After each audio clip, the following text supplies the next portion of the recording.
Bismillahirrahmanirrahim. Respected members, all speakers, scholars, experts, ladies and gentlemen.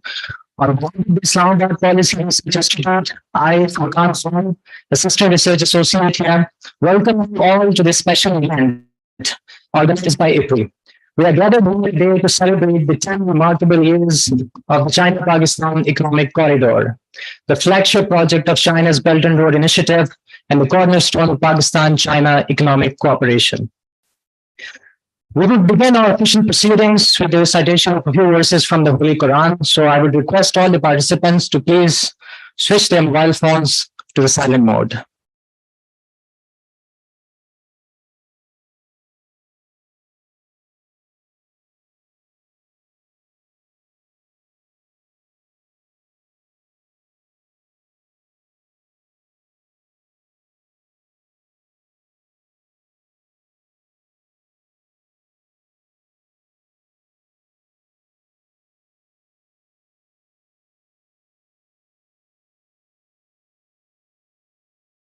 Today's program will be opening remarks by our esteemed President, Ambassador Dr. Raza Mohammed. I would now request President April to please come on the stage and deliver his opening remarks. Please, sir.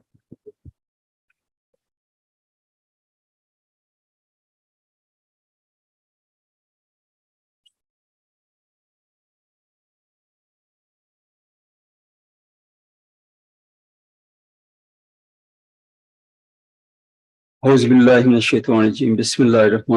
praises to the Almighty Allah, the most beneficent, the most merciful. Salam be upon Prophet Sallallahu Alaihi Wasallam, the humanity, Mamlakat-e Khudadad Pakistan, and all of you who sit here. On behalf of IPRI, I express my gratitude to all of you who have come here, spare your time, especially Chairman RBOG, Ambassador, Minister, ex-Foreign Secretary, Inam Saab, Khalid Mansoor Saab, आपका बहुत शुक्रिया. इज्जत साहब आए हैं, हमारे speaker हैं दोनों, और हमारी moderator doctor Salma. Dr. Hu Shuang will be speaking to us online, but most of all, we extend our gratitude on behalf of you all and myself to the Honorable Minister of Pakistan, Professor Dr. Asim Iqbal sir. I must compliment him for his kind patronage of people. Whenever we called him, he was here with us. And personally, I'm very impressed with his knowledge, with his vision, the way he speaks his heart out very candidly. And about CPEC, he's one of those people who have been associated right from the outset. I would say one of those who actually conceived this idea. So very grateful to you, Honorable Minister, Aap Tashrif Laye, and we are very grateful to you that you're here. About the CPEC, in fact, we will all be talking about the CPEC in too much of detail. But I think most important is what is the topic of today. Today's topic is that CPEC Act 10 and a gateway to regional connectivity. There is no doubt about the CPEC being a connectivity medium, or we could say that out of 6 corridors which the Belt and Road Initiative has, CPEC is one of the most important corridors, and it actually links the ground linkages, which are called the economic belt, and maritime Silk Route, which links through the sea. If you take the Gwadar out, if you take CPEC out, the linkage actually disappears. So it becomes very, very important. Luckily, despite all the hiccups, we have progressed not badly. Khalid Mansoor Sahab is here, Minister Dr. Fazil has been involved in it since quite some time, so they'll be shedding light on it. As far as the economic surveys report of 2021-22 is concerned, in total there are 56 projects. Out of them, 26 have been completed, 30 are on their way, and 36 more projects are in the pipeline. Very importantly, Pakistan actually suffered through the problems of electricity, the road infrastructure.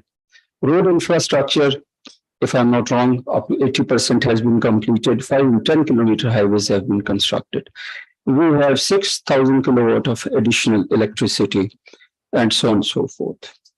As far as CPEC is concerned, I always say, we will repeat it today, out of trillions of dollars, this is $62 billion, which have been promised by China to be invested in Pakistan as a foreign direct investment. I think only 17% is loan.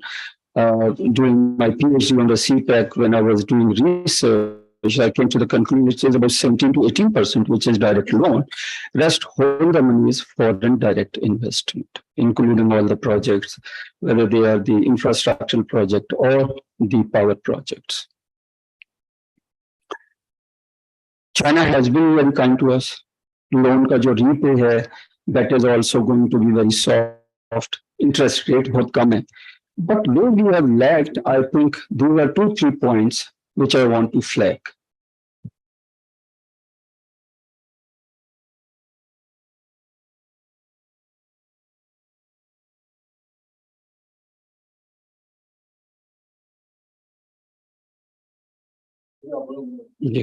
The positives are that we are getting billions of dollars in investment when no other country is ready to invest even $500 million in our country, whether it is America, whether it is West, whether it is any other country. Those who raise objections against CPEC being a debt trap, being bid by China to kind of increase their influence, convert it into ultimately strategic influence, those objections apart, no one is willing to spend even $500 million in your country now. Two. Positives are many. There are these figures. There are figures that it has created about 400,000 jobs. The modest estimates are that 150 to 190,000 jobs have been created. Not many people have got indirect employment. But what are the issues which we need to address? And I will end with 3 to 4 questions, which I will pose to the Honorable Minister, that when he comes on the stage, then he can actually enlighten on us on those. The biggest issue is the trickle down to the people, and especially to the people of South, that is Balochistan, where we have maximum objections coming from the local people that they are not being made part of the CPEC projects, or they are not kind of the beneficiaries. And similarly, from where it starts, the Gilgit-Baltistan, we have issues in the KPK also. So important would be that they become stakeholders by getting jobs, by earning from these projects. And then the issue of security will be automatically resolved. Those people who are attacking the CPEC projects will be ultimately becoming the savior of those projects if their living is connected to those projects. Second aspect, sir, I want to flag is the industrialization, which is most important, I think, for our country, for our country's future. And that industrialization was linked to the construction, operationalization of the special economic zones. Though we have inaugurated 3 economic zones, a special economic zone, one in KP, that is Rashid, then in Faisalabad, Allama Iqbal, and then Thabiji. But are they fully operational? Do they have electricity? Do they have water? Do they have internet connection? Do they have infrastructure which can be actually used by the industrialists or other countries' investors to establish industry there? The other point connected to this special economic zone is, sir, that we had heard that China would be relocating its industry here. On those against me, there was lots of propaganda. The Purani industry aayegi, green environment nahi hogi, ye hoga, wo hoga.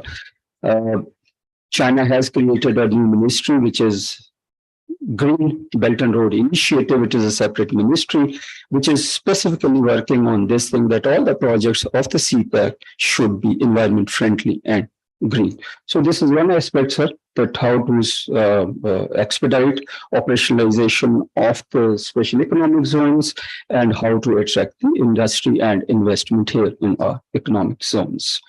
Uh, should we continue with the present model? Should we change the model? Should we outsource it? Should we give it to the foreign investors, local investors, or whatever?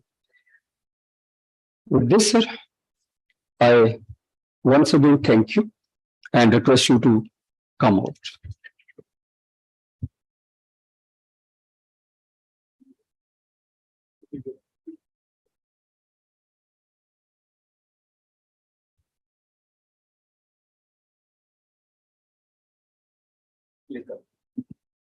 Thank you, Dr. Raza, for sure.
For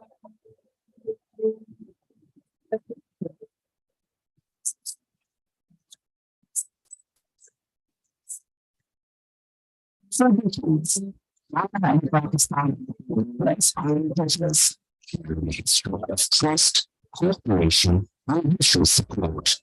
10 years ago, a visionary project was conceived, the China-Pakistan Economic Corridor, or CPEC. CPEC is built to life into Pakistan's economy, creating more than 100,000 jobs, generating $17.55 billion in revenue, and 8,000 megawatts of electricity. Beyond its beauties, CPEC has laid the foundation for the connected region, fostering cooperation, understanding, and prosperity. Stronger, attracting a total of $25.4 billion in Chinese investments and transforming Pakistan's infrastructure. As we celebrate 10 years of the China-Pakistan Economic Corridor, let's reflect on the incredible achievements. 510 kilometers of highways, 932 kilometer roads, 8,000 megawatts of electricity, 886 kilometers of national transmission network, 865 kilometers of mass transit of Pakistan.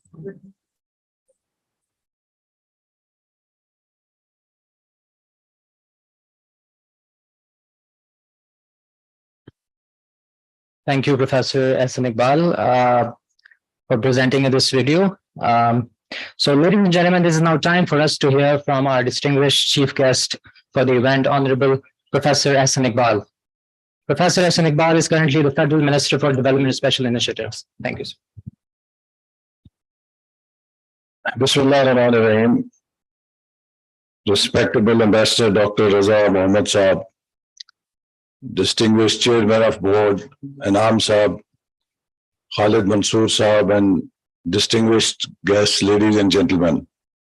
میرے لیے بڑی خوشی اور اعزاز کی بات ہے کہ سی پیک کی 10 سالہ تقریبات کے سلسلے میں اپری کے سیمینار سے مخاطب ہونے کا موقع مل رہا ہے. چائنا پاکستان اکنامک کوریڈور بلا شبہ ہماری تاریخ کے کامیاب ترین پروجیکٹس میں شمار کیا جا سکتا ہے. پاکستان نے اپنی تاریخ کا کثیر وقت اس خطے کی جیو پالیٹکس میں صرف کیا اور ضائع کیا. ہم نے دنیا کی جنگیں لڑیں، ہم نے خطے کی جنگیں لڑیں، دوسروں نے فائدہ اٹھایا اور ہم نے خود کو تباہ کیا. یہ ایک کہانی ہے جو تقریباً 70 سال کے اوپر پھیلی ہوئی ہے. کبھی ہم سیٹو سینٹو بغداد پیکٹ کے صفحے اول کے شریک رہے، کبھی ہم سوویت یونین کے خلاف عالمی جنگ کا حصہ بنے، اور پھر ہم 9/11 کے بعد ایک تیسری بڑی جنگ کا حصہ بنے. اور اس میں پاکستان نے اپنا جو اصل پوٹینشل تھا، اور وہ پوٹینشل پاکستان کی لوکیشن تھی کہ جس نے پاکستان کو اس خطے میں 3 اہم خطوں کے سنگم پہ واقع کیا ہے، بلکہ چوتھا بھی خطہ ہمارے سے کچھ ہی فاصلے پر ہے. جنوبی ایشیا، چین اور وسطی ایشیا، یہ 3 ارب کی آبادی کا خطہ ہے جس کے سنگم پہ پاکستان واقع ہے. اور اگر ہم دانش مندی کے ساتھ کنیکٹیوٹی کو اپنی ڈیولپمنٹ اسٹریٹجی کا حصہ بناتے تو آج پاکستان اس لوکیشن کی وجہ سے اپنی ترقی میں بہت سارے فوائد سمیٹ رہا ہوتا. لیکن جیسے میں نے کہا کہ ہم نے تقریباً زیادہ وقت جیو پالیٹکس میں صرف کر دیا. 2013 میں جب پاکستان میں الیکشن ہوئے تو چین کے وزیر اعظم مئی 2013 میں پاکستان تشریف لائے، اور انہوں نے اس وقت prime minister elect Nawaz Sharif صاحب سے جب ملاقات کی تو انہیں پیشکش کی کہ پاکستان اور چین مل کر ایک نیا انٹرپرائز شروع کریں जिसे उन्होंने चाइना पाकिस्तान इकोनॉमिक कॉरिडोर का खिताब या नाम दिया, और उन्हें दावत दी कि आप मनसब संभालने के फौरन बाद चीन का दौरा करें। तो 5 जुलाई 2013 को वजीर आजम नवाज शरीफ के चीन के दौरे के मौके पर चाइना पाकिस्तान इकोनॉमिक कॉरिडोर का मेमोरेंडम ऑफ अंडरस्टैंडिंग पर दस्तखत हुए, जिसमें दोनों ममालिक ने इस बात पर इत्तफाक किया कि वो इस मंसूबे को आगे बढ़ाने के लिए जॉइंट कोऑर्डिनेशन या कोऑपरेशन कमेटी JCC बनाएंगे, जिसको चीन की तरफ से उनके वाइस चेयरमैन NDRC हेड करेंगे और पाकिस्तान की तरफ से मिनिस्टर प्लानिंग उसको हेड करेंगे। और ये पहला एक इंस्टीट्यूशनल मैकेनिज्म था जिसके तहत चाइना पाकिस्तान इकोनॉमिक कॉरिडोर को दोनों ममालिक ने आगे बढ़ाने का फैसला किया। और इसके पीछे पॉलिटिकल विल इस कदर आप अंदाजा कर सकते हैं मौजूद थी कि 5 जुलाई को MOU पर दस्तखत हुए और 27 अगस्त 2013 को पहली JCC की मीटिंग इस्लामाबाद के अंदर मुनक्कद हो गई। इस मीटिंग के अंदर दोनों साइडों ने अपनी तजावीज पेश की, और मैं आपको बताना चाहता हूं कि मुझे खुद बड़ी हैरत हुई कि जब मैं उस रात 26 अगस्त की रात को अपने ओपनिंग रिमार्क्स के बारे में सोच रहा था और लिख रहा था, तो मैंने सर्च की कि चाइना पाकिस्तान में कितनी FDI करता है। तो मुझे खुद ये जानकर हैरत हुई कि पाकिस्तान में चीन फॉरेन डायरेक्ट इन्वेस्टमेंट के लिहाज से पता नहीं 13वें नंबर पे था या बहुत ही नीचे था, उसका पहले 5 में शुमार नहीं था अलबत्ता। तो मुझे बहुत इस बात ने हैरत ज़दा किया कि हमारा इतना गहरा ताल्लुक है और चीन से अरबों डॉलर की सरमायाकारी एशिया में, अफ्रीका में, दूसरे ममालिक में जारी है और हम उससे बिल्कुल लाताल्लुक हैं। दैट शोड कि हमारी चीन के साथ इक्तिसादी शोबे में ताउन बराए नाम था, अलबत्ता पॉलिटिकल और सिक्योरिटी के शोबों में हमारा ताल्लुक जो है बहुत गहरा और मजबूत था। तो ये बात जब मैंने चाइना के वाइस चेयरमैन को भी अपने रिमार्क्स में बताई तो वो भी शशदर रह गए कि इतना हमारा इक्तिसादी तौर पे कमजोर ताल्लुक क्यों है।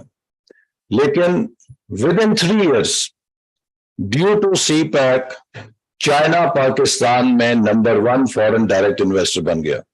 तो ये एक ट्रांसफॉर्मेशनल इम्पैक्ट है CPEC का कि इसने हमारे सबसे डिपेंडेबल और करीबी दोस्त मुल्क को, जिसके साथ हमारे इंतहाई गहरे सियासी ताल्लुकात थे, 3 सालों में हमारा कलीदी इक्तिसादी पार्टनर बना दिया।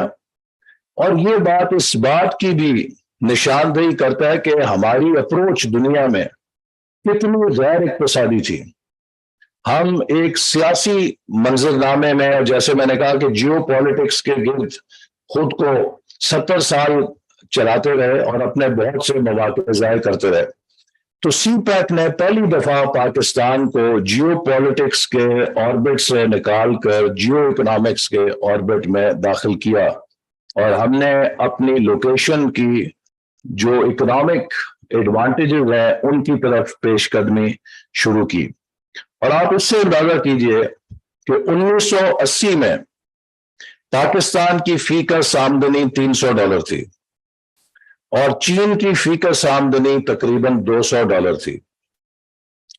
और 2022 में चीन की फीकस आमदनी $13,000 से कुछ ज्यादा है और हमारी सिर्फ $1,500 के करीब है।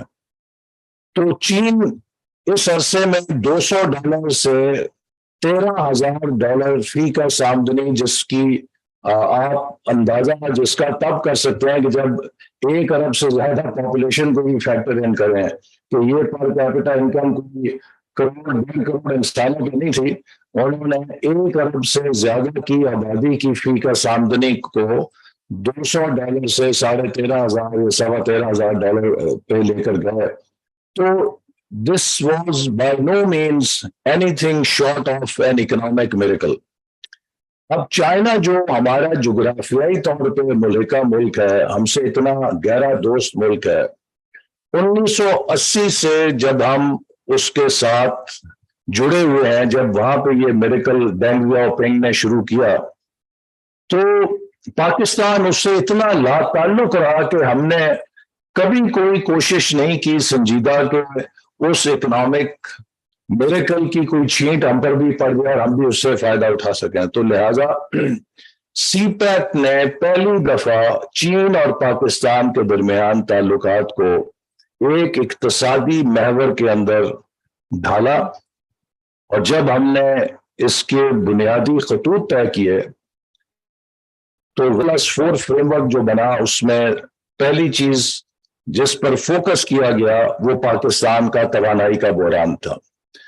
چونکہ پاکستان کی گروتھ میں جو سب سے بڑی ہرڈل تھی in terms of economic factors, وہ ہمارا توانائی کا بحران تھا، جو کہ آپ سب کو یاد ہے کہ 16 سے 18 گھنٹے پاکستان میں بجلی نہیں تھی، اور اتنی دیر کے لیے بھی بجلی نہیں ہوتی تھی کہ آپ کے جو یو پی ایس ہیں وہ چارج ہو جائیں اور لوگ موم بتی اور لالٹین جلانے پہ مجبور تھے. اور اخبارات میں یہ سرخیاں تھیں کہ پاکستان از بیک ان اسٹون ایجز، جو کہ لوگ آگ سے روشنی حاصل کر رہے تھے. تو اس پس منظر میں ہم نے بھی سی پیک میں جو سب سے پہلی ترجیح دی وہ انرجی پروجیکٹس کو دی، اور جب انرجی کا پورٹ فولیو بنانے لگے تو اس میں اس بات کو پیش نظر رکھا گیا کہ ہمیں ڈائیورسفائیڈ پورٹ فولیو چاہیے، اور ہم اس ڈائیورسفائیڈ پورٹ فولیو کے ساتھ اپنی indigenous capability to produce power کو فروغ دیں، تاکہ آنے والے وقت میں ہم بیرونی شوق سے خود کو پروٹیکٹ کر سکیں. ورنہ آپ کو پتا ہے کہ جب بھی تیل کی قیمت $100 سے اوپر جاتی ہے تو ہمارے جیسے ملکوں کے لیے تیل کے ساتھ توانائی کے منصوبے چلانا ناممکن ہو جاتا ہے. تو اسی لیے اس وقت اگرچہ امپورٹڈ کول بہت سستا تھا تو چند منصوبے امپورٹڈ کول پہ لگائے گئے تاکہ ہم تیل کے مقابلے میں سستے بجلی کے منصوبے لے کر آ سکیں. اور وہ اس لیے کہ کول بیسڈ پروجیکٹس 2 سے 2.5 سال میں تیار ہو سکتے تھے، ہائیڈرو پروجیکٹس کو 6 سے 7 سال لگتے ہیں، اور ہمارے پاس اتنی مدت نہیں تھی. اتنا شدید توانائی کا بحران تھا کہ ہمیں 2 سے 3 سال میں اسے فکس کرنا تھا. تو اس کے لیے اس وقت حکومت نے 2 ٹریکس پہ کام شروع کیا. ایک طرف کول پروجیکٹس کے جو شارٹ ٹرم میں آپ کو بیس لوڈ دے سکتے تھے، اور دوسرے RLNG گیس بیسڈ پلانٹس کے جو ہمیں فوری طور پہ کلین انرجی دے سکتے تھے، اور اس کے لیے قطر سے معاہدہ کیا گیا جو سی پیک کے سے ہٹ کے تھا. جو سب سے بڑا اس توانائی کے شعبے میں امپیکٹ ہوا وہ یہ کہ ہمارے پاس قدرت نے تھر میں سونا دیا ہوا تھا کوئلے کی شکل میں، اور اس تھر کول کے کوئلے کی جو انرجی ویلیو ہے وہ بعض تخمینوں کے مطابق ایران اور سعودی عرب کے تیل کے خزانوں کے برابر ہے، اس سے زیادہ ہے. اور پاکستان کے لیے تقریباً 400 سال وہ اس کی ضرورت پورا کرنے کے لیے ذخیرہ کافی ہے. لیکن 70 سال سے یہ کوئلے کا خزانہ ہم ٹیپ نہیں کر سکے تھے، جس کی بڑی وجہ یہ تھی کہ نہ ہمارے پاس سرمایہ کاری تھی، اتنی انویسٹمنٹ کرنے کے لیے ہمارے کسی بینک میں پسی نہیں تھی، باہر سے کوئی اتنی بڑی سرمایہ کاری کرنے کے لیے تیار نہیں تھا، اور تیسرا ہمارے پاس اس کے لیے ٹیکنالوجی بھی نہیں تھی کہ جو اس کو بروئے کار لا کے ہم اس کو وہاں پر پلانٹس بنا سکیں، مائننگ کر سکیں. تو اس میں بہت عرصے سے حکومت سندھ نے کوششیں کر رکھی تھی، جن کی کوشش تھی ایک اینگرو کمپنی کے ساتھ مل کر کے اس کو ہم میٹیریلائز کریں، لیکن اس میں سب سے بڑی رکاوٹ فائنینسنگ تھی. تو سی پیک کے ذریعے ہم نے اس منصوبے کو فائنینسنگ تک ایکسیس دیا، اور جب چین نے سرمایہ کاری فراہم کی سی پیک کے تحت تو یہ پاکستان کا چھپا ہوا خزانہ ایک حقیقت بن گیا، اور آج وہ پاکستان میں سستی ترین بجلی پیدا کرنے کا ذریعہ ہے، اور یہ ہمارے پاس اگلے کئی صدیوں تک اس کو ہم بڑے کار لا کے اپنے لیے سستی بجلی پیدا کرتے رہیں گے۔ تو یہ صرف ایک ایسپیکٹ میں آپ کو بتا رہا ہوں کہ جو اتنا بڑا پاکستان کا ایسٹ تھا، جو مدفن تھا، جو انپروڈکٹیو تھا، ڈیڈ ایسٹ تھا، وہ پاکستان کے لیے ایک بہت بڑا اثاثہ بن گیا ڈیو ٹو سی پیک، اور یہ اس کی ایک بہت بڑی کنٹریبیوشن ہے۔ اسی طرح ہم نے توانائی میں کول کے ساتھ جہاں پہ کول کے منصوبے لگائے، اس بات کو یقینی بنایا کہ سپر کرٹیکل ٹیکنالوجی پر لگائیں تاکہ وہ انوائرمنٹل جو سٹینڈرڈز ہیں ان کو میٹ کریں۔ پھر ہائیڈرو پروجیکٹس اس کے اندر رکھے جو پاکستان کے بجلی سے پانی سے بجلی پیدا کرنے والے منصوبے ہیں، کلین انرجی دیں، ان کو شامل کیا گیا، رینیوبلز کو اس میں شامل کیا گیا، سولر اور ونڈ کے منصوبے لگے۔ تو ایک توانائی کا portfolio up to $35 billion from $46 billion portfolio earmark کیا گیا تاکہ پاکستان توانائی کی اپنی ضرورت پوری کر سکے، اور اس کے نتیجے میں تقریباً 8,000 میگا واٹ بجلی ہم نے سی پیک منصوبوں کے ذریعے پیدا کی، اور اس سے ہٹ کے تقریباً 3,500 mega watt non CPEC منصوبوں سے پیدا کی۔ تو حکومت نے اس وقت 4 سالوں میں 11,000 میگا واٹ سے زیادہ نئی بجلی کی صلاحیت ملک میں داخل کی۔ اب اگر آپ اسے کمپیئر کریں 67 سالوں کی 67 ایئرز کی تاریخ سے، کہ 1947 سے لے کر 2013 تک 67 ایئرز میں ہم نے صرف 18,000 میگا واٹ بجلی ایڈ کی تھی، تو اگر 18,000 میگا واٹ بجلی 67 سالوں میں پیدا ہوتی ہے اور 4 سالوں میں کوئی حکومت 11,000 میگا واٹ بجلی پیدا کر کے دکھا دے، تو کیا اس کو شاباش ملنی چاہیے یا اسے سزائے موت کے قیدیوں کی چکی ملنی چاہیے؟ میں شاہد خاقان عباسی صاحب اکٹھے اڈیالہ جیل میں اس سیل میں تھے جہاں پر پھانسی پہ لگنے والے قیدیوں کو پھانسی سے پہلے بند رکھا جاتا ہے، تو میں انہیں ہنسا کرتا تھا کہ اگر آپ کسی اور ملک میں ہوتے ہیں اور آپ نے جیسے 11 ماہ میں LNG کا ٹرمینل چالو کیا اور پاکستان کے گیس کا مسئلہ حل کیا، تو شاید آپ کو اس ملک کے اندر کوئی قومی ایوارڈ ملتا، لیکن آپ یہاں پر اس سیل کے اندر کسی مجرم کی طرح پڑے ہوئے ہیں۔ اور میں نے بھی جو کچھ سی پیک کے لیے تھوڑا بہت اپنی حیثیت اور صلاحیت کے مطابق کنٹریبیوٹ کیا، تو اگر یہ کام کسی اور ملک میں کیا ہوتا تو مجھے بھی شاید کوئی نیشنل ایوارڈ ملا ہوتا، اور میں بھی یہاں وہ کاٹ رہا ہوں ایک سزا۔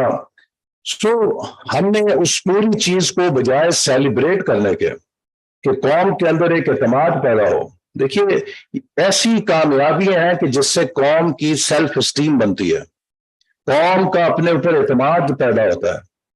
ہم نے بدقسمتی سے اپنی کامیابیوں کو بھی داغدار کر کے قوم کی سیلف اسٹیم کو تباہ کیا، اور اس کا نتیجہ یہ ہے کہ آج آپ دنیا میں کہیں چلے جائیں، جتنی آپ کو سیلف کرٹیسزم پاکستانی قوم اپنے اوپر کرتی نظر آتی ہے، میں نے ابھی تک میں نے بھی بڑی دنیا دیکھی ہے، نہ انڈینز کو دیکھا ہے، نہ بنگلہ دیشیوں کو دیکھا ہے، نہ کسی اور قوم کو دیکھا ہے کہ وہ اس طرح اپنے بارے میں وہ 4 شیٹیں پڑھ رہے ہیں کہ جیسے ہم ہر ملک کے مسائل ہوتے ہیں، ہر ڈیولپنگ کنٹریز کے مسائل ہوتے ہیں۔ اور میں اکثر یہ کہتا ہوں کہ Pakistan is not abnormal in any way. جتنی دنیا کی کسی اور ملک میں کرپشن ہے، ہمارے جو اسٹیٹس کے جو ملک ہیں اتنی ہمارے یہاں بھی ہے، اور جتنی کسی ملک میں دیانت ہے ہمارے اسٹیٹس کے جو ملک ہیں اس سے کم، اگر زیادہ نہیں تو اس سے کم بھی نہیں، ہم بھی اتنے دیانت دار ہیں۔ So we are perfectly a normal nation, لیکن ہماری سائیکی کو اتنا ڈیمیج کر دیا گیا ہے کہ ہماری سیلف اسٹیم جو ہے وہ ختم ہو گئی، اور اب ہم سمجھتے ہیں کہ دنیا کے شاید سب سے بڑے چور اور ڈاکو ہم ہیں، اور جب آپ کسی کی سیلف اسٹیم ختم کر دیں تو پھر آپ کو کچھ کرنے کی ضرورت نہیں۔ سو سی پیک نے پاکستان کو انرجی کے شعبے میں خود کفالت دی۔ دوسرا ہم نے جو شعبہ رکھا انفراسٹرکچر کا تھا، چونکہ پاکستان کا فزیکل انفراسٹرکچر کولیپس ہو گیا تھا. اس کی دو وجوہات ہیں. ہمارا جو ریل کا انفراسٹرکچر ہے یہ 150 سال پرانا تھا, اور جب سے یہ انگریز چھوڑ کے گیا اس میں کوئی ہم نے میجر اپ گریڈیشن نہیں کی تھی. اور کئی ارلی 90s میں ہم نے ریلویز پہ پرائیویٹائزیشن کا ٹیگ لگا دیا, اور جب وہ ٹیگ لگا تو اس کے بعد ہم نے اس کی مینٹیننس اور انویسٹمنٹ بھی چھوڑ دی کہ یہ پرائیویٹائز ہو جانا ہے, تو وہ مزید ڈپلیٹ ہوتا گیا. تو لہٰذا ہمارا ریلوے انفراسٹرکچر واز ان شیمبلز. تو اس کے لیے ہم نے ML1 پروجیکٹ کو کنسیو کیا, جس کا مقصد تھا مین لائن 1 جو کراچی ٹو پشاور ہے اس کو ماڈرنائز کیا جائے, اپ گریڈ کیا جائے, اس کی رفتار کو 160 کلومیٹر فی گھنٹہ تک لے کے جائیں, ٹریک ڈیولائز کیا جائے, سگنلنگ سسٹم ماڈرنائز کیا جائے, تاکہ ہماری جو لاجسٹکس ہیں اس کی ایفیشنسی میں اضافہ ہو. ساتھ ہی ہم نے جو موٹر ہمارے ہائی ویز تھے ان کو بھی نیٹو سپلائیز کے اندر ہم نے اپنی سڑکوں کو استعمال کرنے دیا. ہیوی ٹرکس اور ایمونیشن گزرتا تھا, ہم نے ان کا ٹول بھی شاید وصول نہیں کیا. تو خدائی خدمتگار کے طور پہ ہم نے اپنا انفراسٹرکچر تباہ کیا, لیکن اس کے عوض کوئی مینٹیننس یا اس کو دوبارہ بنانے کے اخراجات نہیں لیے. تو ہمارا جو روڈ انفراسٹرکچر ہے وہ بھی تقریباً تباہ حال تھا. تو اس کو بھی اپ گریڈ کرنے کے لیے چائنا سے ہم نے سی پیک کے تحت پروجیکٹس اپروو کرائے, جس میں ملتان سکر موٹر وے جو ایک مسنگ لنک تھا ہمارا اس موٹر وے نیٹ ورک میں, پھر کراکرم ہائی وے کو ٹھیک کرنا, پھر ہزارہ ایکسپریس وے, یہ بڑے بڑے ہائی ویز کے پروجیکٹ ہیں جس سے پاکستان کی روڈ کنیکٹیوٹی کو امپروو کرنا مقصد تھا. پھر اسی طرح ویسٹرن روٹ پہ کوئٹہ اور گوادر کے درمیان کوئی رابطہ نہیں تھا. 2013 میں اگر آپ نے کوئٹہ سے گوادر جانا ہوتا تو وہ ایک کچا ٹریک تھا جس پہ 2 دن کا سفر کر کے آپ گوادر پہنچ سکتے تھے. تو اسے بھی ہم نے ایک چیلنج کے طور پہ لیا اور 650 کلومیٹر کی سڑک کو 3 سالوں میں مکمل کیا, اور کوئٹہ سے گوادر کا جو راستہ ہے وہ تقریباً 8 گھنٹوں کا ہو گیا. اور اس سڑک کے بننے سے تربت, پنجگور اور کلات, وہ پوری جو ایک ایکسس ہے اس کے اوپر وہاں پہ ان کی سوشو اکنامک ڈیولپمنٹ کے نئے اپرچونٹیز کھلے, جس سے کہ ان کی زراعت پہ, ان کی تعلیم پہ, ان کی صحت پہ بہت مثبت اثرات مرتب ہوئے. اسی طرح ڈیرہ اسماعیل خان سے اسلام آباد تک ہاٹلہ موٹر وے کا فیصلہ ہوا, اسے بھی تقریباً 3 سے 4 سالوں میں مکمل کیا گیا, جس نے کہ سدرن ڈسٹرکٹس کے لوگوں کو اسلام آباد سے اور موٹر وے جو ہے ہماری اور کراکرم ہائی وے اس سے جوڑ کے اس ویسٹرن روٹ کی کنیکٹیوٹی کو کمپلیٹ کیا. تیسرا جو جوش تھا سی پیک کا وہ گوادر پورٹ تھی کہ اسے اپ گریڈ کیا جائے, اور وہاں پر انفراسٹرکچر بنانے کے ساتھ ساتھ, شہر کا انفراسٹرکچر بنانے کے ساتھ ساتھ پورٹ انفراسٹرکچر کے علاوہ سوشیو اکنامک پروجیکٹس بھی کیے جائیں جس سے وہاں کے لوگوں کی زندگی پہ بھی مثبت اثرات ہوں. اور آج وہاں پر چین کے اشتراک سے تقریباً 3,500 گھروں میں سولر پینلز جو ہیں وہ تنصیب ہو چکے ہیں, جس میں خالد منصور صاحب نے بھی بڑے کنٹریبیوٹ کیا. اسی طرح وہاں پر اسکول بنایا گیا, گوادر کے اندر یونیورسٹی بنائی گئی تاکہ وہاں کے بچوں کو مینیجریل رول دینے کے لیے, ہائر لیول کا ہیومن ریسورس پیدا کرنے کے لیے مواقع ہوں. وہاں پہ ٹیکنیکل کالج بنایا گیا تاکہ ان کے بچوں کو ٹیکنیکل ہنر مل سکے.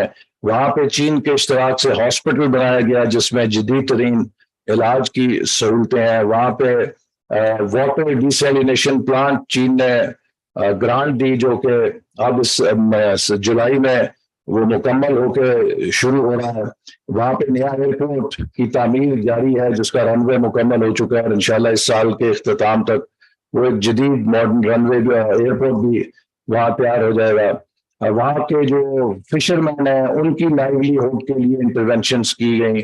تو ایک بڑا سوشو اکنامک منصوبہ بنایا گیا. لیکن صرف بدقسمتی یہ ہے کہ جو تھرسٹ اور مومنٹم ہم نے بنایا تھا 2018 تک, بوجہ وہ اس طرح جاری نہ رہ سکا. اور اس کی بڑی وجہ یہ ہے کہ جو نئی حکومت آئی اس کو فوبیا تھا کہ پچھلی حکومت جو کچھ کر کے گئی ہے وہ ہر چیز ایول تھی، لہذا ہر منصوبے کو فورنسک آڈٹ کرو، ہر چین کی کمپنی کو کرپشن کا چارج شیٹ کرو۔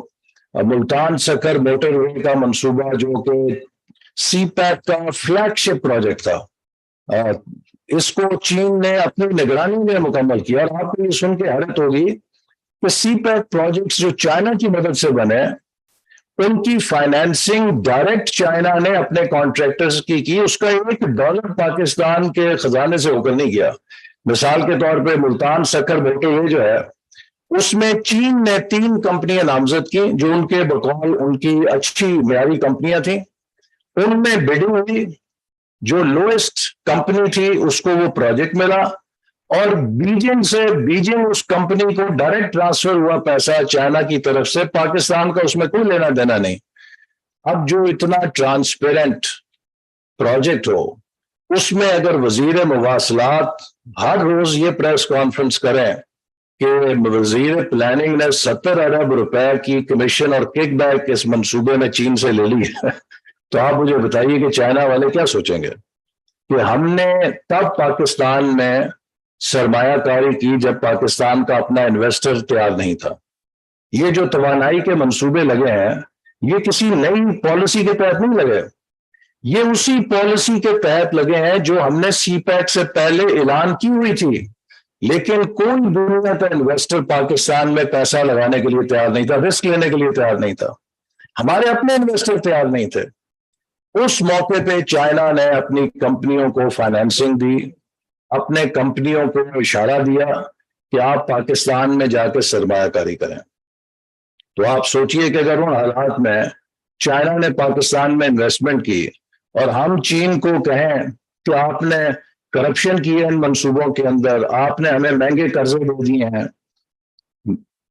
ہر سطح کے اوپر پارلیمنٹ کے اندر ہر جگہ ہر منصوبے کی سکروٹنی ہوئی، پارلیمنٹ کی کمیٹی تھی جو سی پیک کی نگرانی کرتی تھی جس میں ہر جماعت کے نمائندے موجود تھے، پی ٹی آئی کے نمائندے بھی موجود تھے، اور وہ پارلیمانی کمیٹی ہر منصوبے کو فٹنس سرٹیفکیٹ دیتی تھی کہ یہ بالکل ٹھیک منصوبہ ہے۔ تو اس کے باوجود اگر آپ آ کے سی پیک کو متنازع کریں گے تو اس کا نقصان کس کو ہوگا؟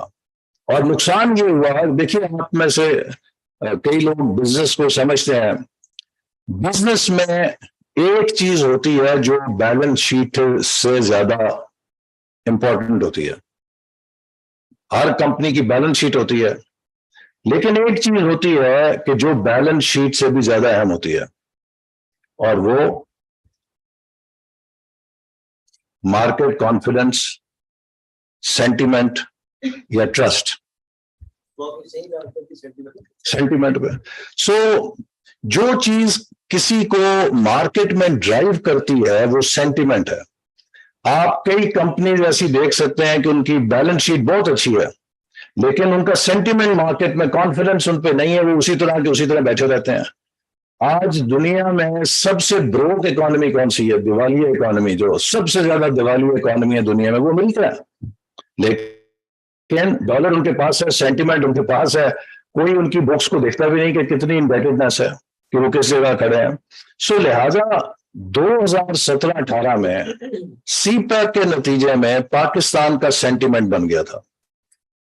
امریکہ کے سفیر، برطانیہ کے، جرمنی کے، جاپان کے، فرانس کے، مشرق وسطیٰ کے ہر ایمبیسڈر ان دا ٹاؤن میرے پاس آ کے ایک سوال کرتا تھا کہ ایکسلنسی یہ بتائیے کہ ہماری کمپنیاں سی پیک کے منصوبوں میں کیسے شامل ہو سکتی ہیں، ہماری ملک کی کمپنیاں اسپیشل اکنامک زونز میں کیسے شامل ہو سکتی ہیں۔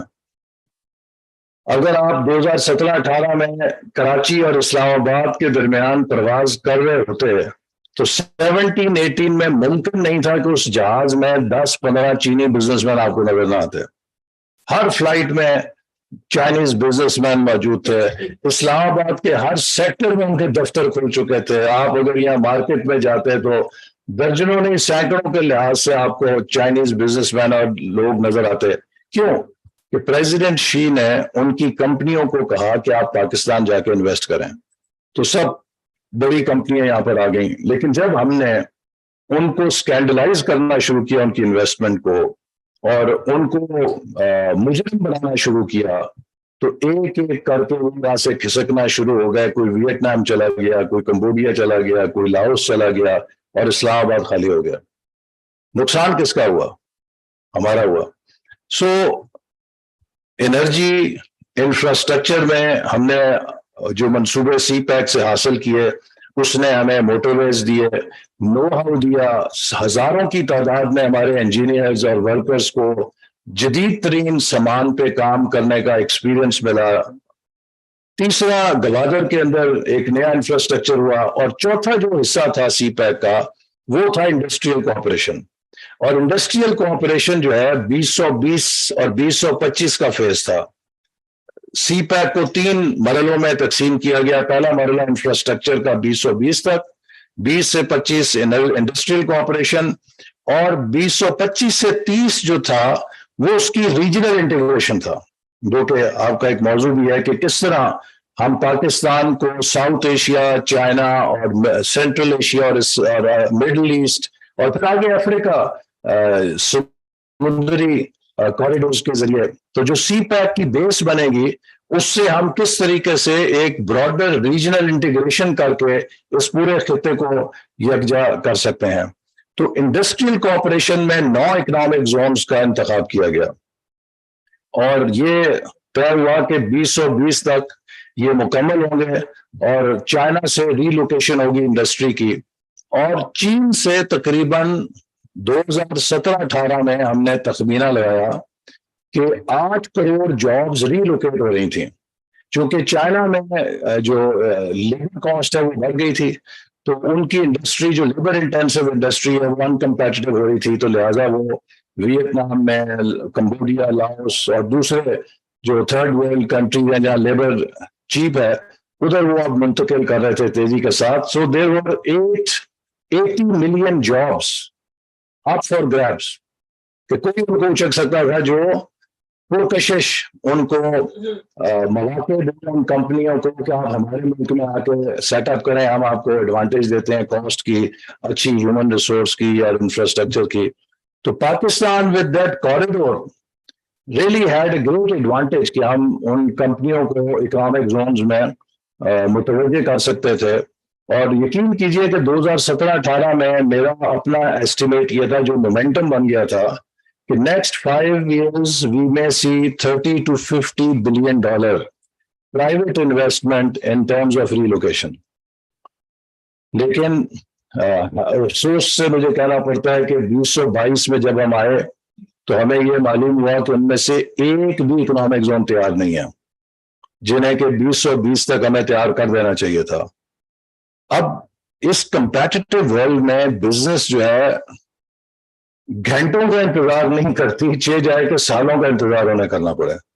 तो वो हमारा जो एक मोमेंटम था वो उस तरह बरकरार नहीं रहा। लेकिन हमने कोशिश करके, जैसे अभी कहा गया कि बिजली, गैस, इंफ्रास्ट्रक्चर के जो चीजें वफाकी हुकूमत ने करनी थी वो सारी पूरी कर दी हुई हैं। और जो प्रायोरिटी की बात है, मैं आपको 3 चीजों से उसकी मिसाल देना चाहता हूँ। देखिए, गवादर में आपने देखा कि कितनी एजिटेशन हुई। वो एक मौलवी साहब वहां पे हैं जो लीडर हैं, हिदायतुल्लाह साहब, और वो बार बार सिट-इन्स करते हैं। उसकी पुष्ट के ऊपर क्या है? 2 चीजें, बिजली और पानी। हमने गवादर में 2 डैम बना दिए थे, उनसे पाइप जो है वो गवादर सिटी के लिए ले हो रही थी जब हमने 2018 में हुकूमत छोड़ी है। जब 2022 में वापस आए हैं तो वो पाइप अभी मुकम्मल नहीं हुए थे। 6 महीनों के अंदर हमने पैसे दिए और वो पाइपिंग मुकम्मल करके गवादर के मोहल्लों में और घरों में पानी को पहुंचा दिया। आज गवादर में पानी का मसला नहीं है, दैट इज सॉल्व्ड।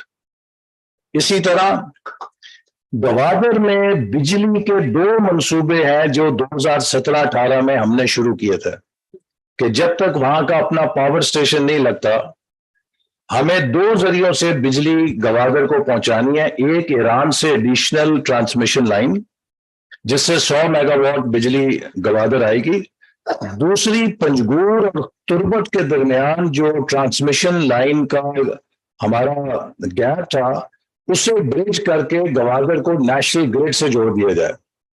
लेकिन 2022 में जब हम आए हैं तकरीबन ये मंसूबे उधर ही थे जहां कमोबेश हम इन्हें छोड़कर गए थे।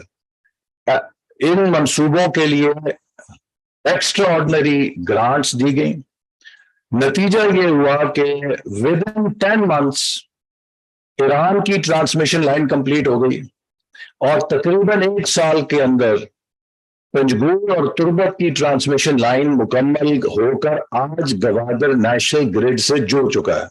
लिहाजा अगर गवादर में किसी वजह से ईरान से बिजली नहीं आती तो हम उसे नेशनल ग्रिड से बिजली देकर वहां पर बिजली दे सकते हैं। तो गवादर का बिजली का मसला भी हल कर दिया गया। तीसरा जो एक बहुत अलमनाक वाकया था वो ये था कि गवादर थी डीप सी पोर्ट और यही हमारा तुरा इम्तियाज था, लेकिन 4 सालों में उसकी मेंटेनेंस ड्रेजिंग नहीं की गई। नतीजा कन तकरीबन 1.5 मीटर सिल्टिंग की वजह से उसकी गहराई कम होकर वो बिग शिप्स के लिए नाकारा हो गई। तो वो भी हमने अभी 4.5 या 4 अरब रुपए से उसका कॉन्ट्रैक्ट करके मेंटेनेंस ड्रेजिंग उसकी करवा रहे हैं और उसकी वो सिल्ट निकलेगी जिससे उसकी गहराई फिर ज्यादा हो जाएगी और वहां पर फिर निस्बतन बड़े जहाज भी लंगर अंदाज हो सकेंगे। 4 सालों में गवादर पोर्ट में सिर्फ 1 lakh metric ton cargo handle हुआ।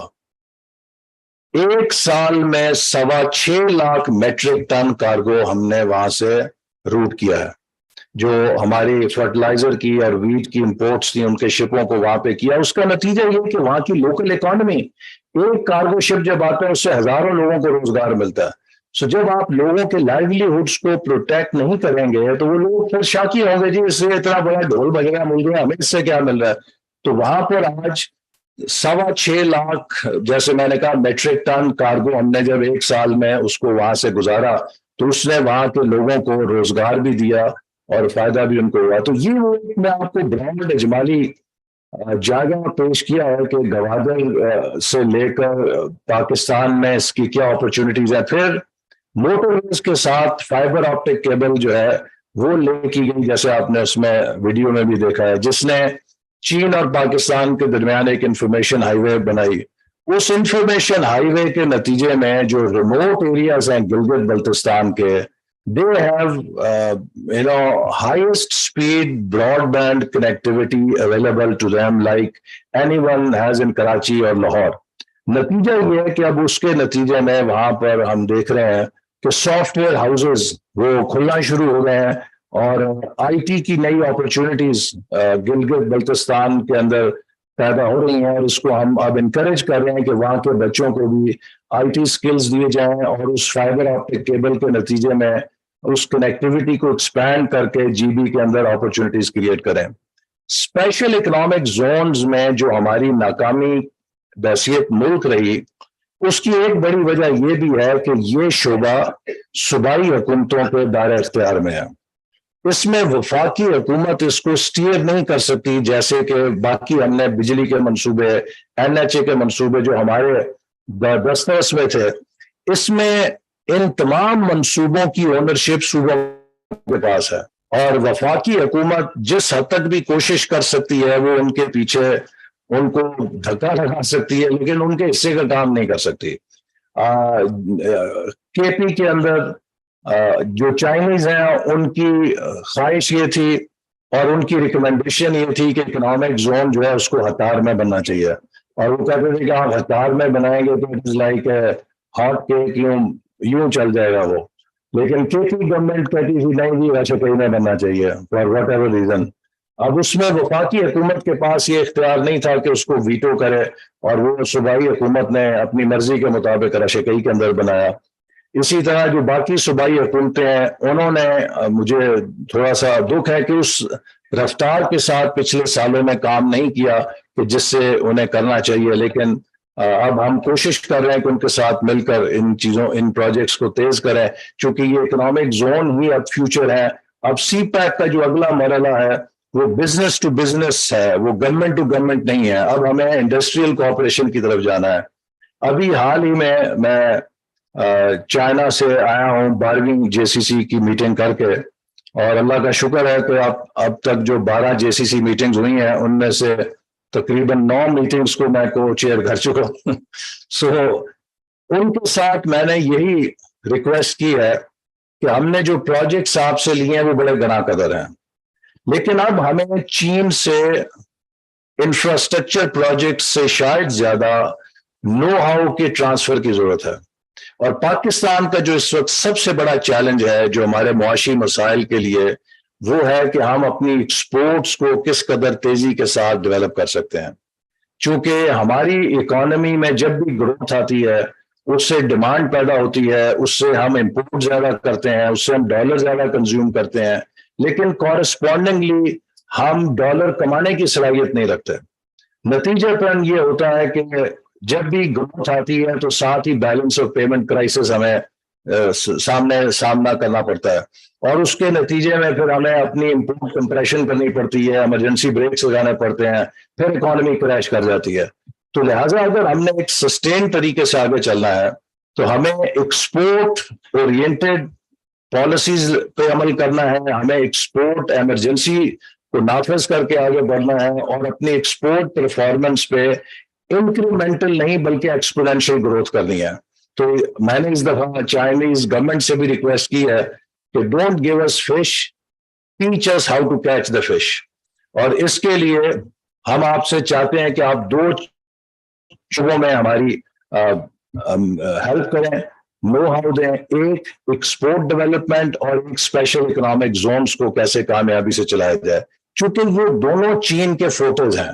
چین نے ان دونوں شعبوں میں بہت نمایاں کامیابی حاصل کی ہے. ایکسپورٹس کو بھی جس طرح انہوں نے ڈیولپ کیا ہے اور اس کی پوری ویلیو چین جس طرح انہوں نے بنائی ہے, پھر اس کے گلوبل لنکیجز بنائے ہیں, تو یہ ایک پوری سائنس ہے جو انہوں نے بنائی ہے. تو ان سے ہم چاہتے ہیں کہ اس کو سیکھیں, اور انہوں نے وعدہ کیا ہے کہ وہ اپنے ایکسپرٹس ہمارے ساتھ جوڑیں گے جن کے ساتھ مل کر ہم پاکستان کی ایکسپورٹ اسٹریٹجی کو اگلے سالوں میں بڑھائیں گے. اور اسی طرح جو اکنامک زونز ہیں, کہ جو خاص طور پہ ایکسپورٹ زونز ہیں, ان کو ہم کس طرح سے تیزی کے ساتھ ترقی دیں, چونکہ چائنا نے جو زونز بنائے ہیں اسپیشل اکنامک زونز, وہ دنیا بھر میں انہوں نے اپنے لیے کامیابی کے جھنڈے گاڑے ہیں. تو ان دونوں شعبوں میں انہوں نے ہم سے وعدہ کیا ہے کہ وہ ہمیں نو ہاؤ دیں گے, اپنے ایکسپرٹس دیں گے, تو اس سے ہمیں مدد ملے گی کہ ہم ان چیزوں کو تیزی کے ساتھ لے کر آگے چل سکیں. آخر میں پھر یہ کہوں گا کہ دیکھیے جو اکنامک انٹرپرائز ہے یہ ایک ایکو سسٹم میں چلتا ہے. آپ کسی بھی ملک کی معیشت کو آئسولیشن میں نہیں چلا سکتے. 3 چیزوں کا بڑا گہرا تعلق ہے: پالیٹکس, اکانومی اور defence. Good politics will lead to good economy and good economy will lead to good defense. یہ نہیں ہو سکتا کہ ان میں سے کوئی ایک جو ڈرائیور ہے یا ایک فیکٹر ہے وہ دوسروں سے علیحدہ ہو کے بہت بلند و بالا ہو جائے. میں 2017-18 میں ہر تقریر میں یہ بات کہا کرتا تھا کہ قدرت نے سی پیک کی صورت میں 3را کیچ دیا ہمیں. ہم اس سے پہلے 2 کیچ ڈراپ کر چکے ہیں. اگر ہم نے یہ کیچ ڈراپ کیا جو کہ کرکٹ کی بہت بڑا کیچ نہیں ہے بلکہ یہ فٹ بال جتنا کیچ, تو آپ اندازہ کریں کہ اگر فٹ بال جیسی گیند کا کیچ آپ کی طرف آ رہا ہو, آپ اس کو ڈراپ کر دیں تو اس کی کیا سزا ہے؟ پھر اس کی سزا تو یہ ہے کہ اس کو اتنا تاریخ میں سنسار کیا جائے کہ اس کی نسلیں بھی یاد رکھیں کہ بھی تم نے اتنی جو کفران نعمت کی ہے تو تم ناقابل معافی ہو. تو میں 2017-18 میں اس طرح کی ہر محفل میں کہتا ہوتا تھا کہ ہمیں چین سے پروجیکٹس ہی نہیں لینے, ہمیں یہ بھی سیکھنا ہے کہ چین نے ترقی کیسے کی ہے. انہوں نے ترقی کی ہے وتھ پولیٹیکل اسٹیبلٹی, انہوں نے ترقی کی ہے وتھ کنٹینیوٹی آف پالیسیز, انہوں نے ترقی کی ہے بائی انشورنگ سوشل سالیڈیرٹی, انہوں نے اپنی سوسائٹی میں کانفلکٹس کو مضبوط نہیں ہونے دیا, سوسائٹی میں کوشش کی ہے کہ ہارمنی ہو, سوسائٹی میں پیس ہو, اور اس पीस और स्टेबिलिटी के नतीजे में पॉलिसीज का तसलसल है। अगर हमने अपने पॉलिटिकल सिस्टम में ये T20 के मैच खेलना बंद ना किए तो ये तीसरा कैच भी हमारा ड्रॉप हो जाएगा और फिर हम इसकी शायद नेमुल बदल जल्दी हासिल ना कर सकें, क्योंकि ये इतना बड़ा अपॉर्चुनिटी है ऑफ द सेंचुरी कि we have to seize it. But unfortunately in 2018 we drop this catch also and now we are trying to recover कि हम उसको बहाल करें और अपने दोस्त मुल्क का एतमाद भी बहाल करें। और अब अल्लाह का शुक्र है कि कुछ हमें उसमें कामयाबी हो रही है कि 2018 के बाद चाइना से एक बड़ी इन्वेस्टमेंट जो है वो 14 जुलाई को उस पर ग्राउंड ब्रेकिंग हुई है। वो $3.5 अरब की इन्वेस्टमेंट है चश्मा न्यूक्लियर पावर प्लांट के अंदर, जो 1200 मेगावाट का मंसूबा है। और उससे हम उम्मीद करते हैं कि अब ये जो सिलसिला जहां से टूटा था वहां से दोबारा आगे बढ़ेगा और हम आने वाले सालों में चीन के ताउन से पाकिस्तान की इंडस्ट्री को, पाकिस्तान के एग्रीकल्चर सेक्टर को, पाकिस्तान की एक्सपोर्ट को मजीद तरक्की दे सकेंगे। और जब ये बेस बना लेंगे तो यकीनन इससे फिर हमारे पास ये मौका है कि हम इस पूरे खित्ते में और अपने गिरदो नवा में CPEC की कनेक्टिविटी के असरात जो हैं उससे फायदा उठा सकें। इस वक्त खलीजी ममालिक पाकिस्तान के साथ मिलकर काम करना चाहते हैं। स्पेशल इन्वेस्टमेंट फैसिलिटेशन काउंसिल का एक इदारा कायम किया गया है जिसके तहत हमें उम्मीद है कि इंशाल्लाह काफी खतीर इन्वेस्टमेंट जो है वो गल्फ कंट्री से पाकिस्तान की तरफ एग्रीकल्चर में, माइनिंग में, IT सेक्टर में, एनर्जी के अंदर आएगी। अब हमारा ये फर्ज है कि हम अपने मुल्क के अंदर स्टेबिलिटी को कॉम्प्रोमाइज ना करें। हम अपने इन्वेस्टर्स को खौफजदा ना करें कि इस मुल्क के अंदर बार बार भूचाल आते हैं और जो पिछला काम है उस पर पानी फिर जाता है। तो आप देखिए दुनिया में किसी कामयाब मुल्क को देख लीजिए, उसमें कम से कम 10 साल का तसलसल है पॉलिसीज का। अपना हमसाया मुल्क देख लीजिए इंडिया, कांग्रेस और बीजेपी की हर हुकूमत ने पिछले 30 सालों में कम से कम 10 साल 2 टर्म्स पूरे किए। चूंकि पॉलिसी जो है it requires a decade to give fruits. You can do project in 2-3 years, you can do program in 3 to 5 years, but to get result from a policy you need continuity of a decade. आप किसी मुल्क को देख लें, Japan से शुरू हो जाएं, Korea, China, Malaysia, Singapore, Turkey, India, Bangladesh क्यों आज निकल गया आगे? 15 जैसी भी हुकूमत थी 15 साल की कंटिन्यूटी है। नवाज की 3 टर्म्स में बांग्लादेश टेक ऑफ कर गया, उसको वो कंटिन्यूटी मिल गई। तो अगर हमारे यहाँ वो कंटिन्यूटी नहीं होगी, हम पॉलिटिकल इंस्टेबिलिटी का शिकार रहेंगे, हम सोसाइटी में कॉन्फ्लिक्ट्स पैदा करेंगे, पोलराइजेशन पैदा करेंगे, तो फिर कोई हमारा हाल बाहर से आके ठीक नहीं कर सकता। चाहे CPEC हो, चाहे मेगा CPEC आ जाए, तो हम उसी दायरे के सफर में फंसे रहेंगे। तो इसलिए I think it is about time we learn from our mistakes. We don't have any margin of error. CPEC is indeed a great opportunity for us. China imports $2.7 trillion worth of goods from all over the world. 2700 Arab dollar की import करता है China हर साल। हमारा उसमें कितना हिस्सा है? $3 अरब। नाकाबिले माफी है, क्रिमिनल है कि इतना हमारी दोस्ती है, इतना हमारा ताल्लुक है, लेकिन कसूर किसका? चीन का नहीं है, हमारा है। क्योंकि हमने कभी चाइना की मार्केट को टारगेट ही नहीं किया, कभी उसको समझने की कोशिश नहीं की, उसकी जरूरत के मुताबिक सरप्लस ही नहीं पैदा किया अपने मुल्क के अंदर। अब चीन को जब भी हम कहते हैं कि एक ट्रेड मिशन भेजें कि हमसे इंपोर्ट बढ़ाएं, वो कहते हैं जी हम ट्रेड मिशन भेजते हैं, जब भी भेजते हैं आप आ जाके हमारे सामने चावल ही रख देते हैं कि चावल ले जाओ। तो कितनी चावल और चीनी आप खिलाएंगे हमें?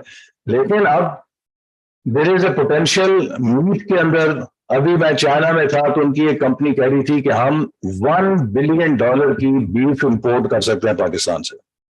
लेकिन उन्होंने कहा जी हमें खतरा ये है कि हम अगर $1 बिलियन की इंपोर्ट कर ली चाइना से, पाकिस्तान से, तो आपके बीफ की प्राइसेस लोकल मार्केट में शॉर्ट हो जाएगी सप्लाई, और वो सामान पे चले जाएंगे, फिर लोग हमें बुरा भला कहेंगे। तो लिहाजा अगर आपने एक्सपोर्ट करनी है तो एक्सपोर्ट सरप्लस भी बनाए।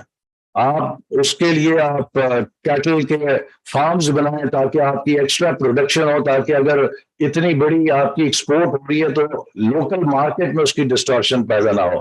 تو اسی طرح اب ہمیں اگر ایکسپورٹ اکانومی بننا ہے تو اپنی پروڈکشن بیس کو اسی حساب سے بڑھانا ہے, تاکہ اس ایکسپورٹ کے نتیجے میں یہ نہ ہو کہ ہمارے ڈومیسٹک مارکیٹ کے اندر وہ چیزیں غائب ہو جائیں اور لینے کے دینے پڑ جائیں. تو اس کے لیے اب ہم نے جو پلاننگ اس وقت کر رہے ہیں وہ یہی کر رہے ہیں کہ ان ساری جو آئٹمز ہیں ان کی پوری ویلیو چین دیکھیں, تاکہ ہم ایکسپورٹ بھی کریں لیکن ڈومیسٹک پروڈکشن بھی اس سے اسٹیبل رہے. اور یہ سارے امکانات, جیسے میں نے کہا کہ اب 2700 ارب ڈالر کی مارکیٹ ہے, تو کیا ہم اس میں سے 40-50 بلین ڈالر کا شیئر نہیں لے سکتے؟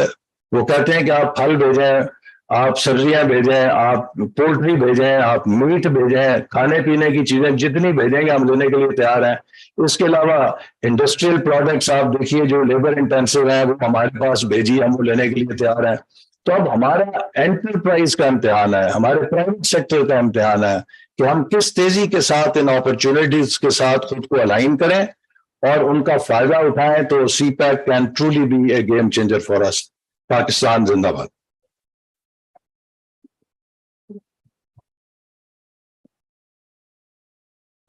Thank you, Honorable Minister. Now I would like to request President IPRI to please present a memento to our Honorable Chief Guest.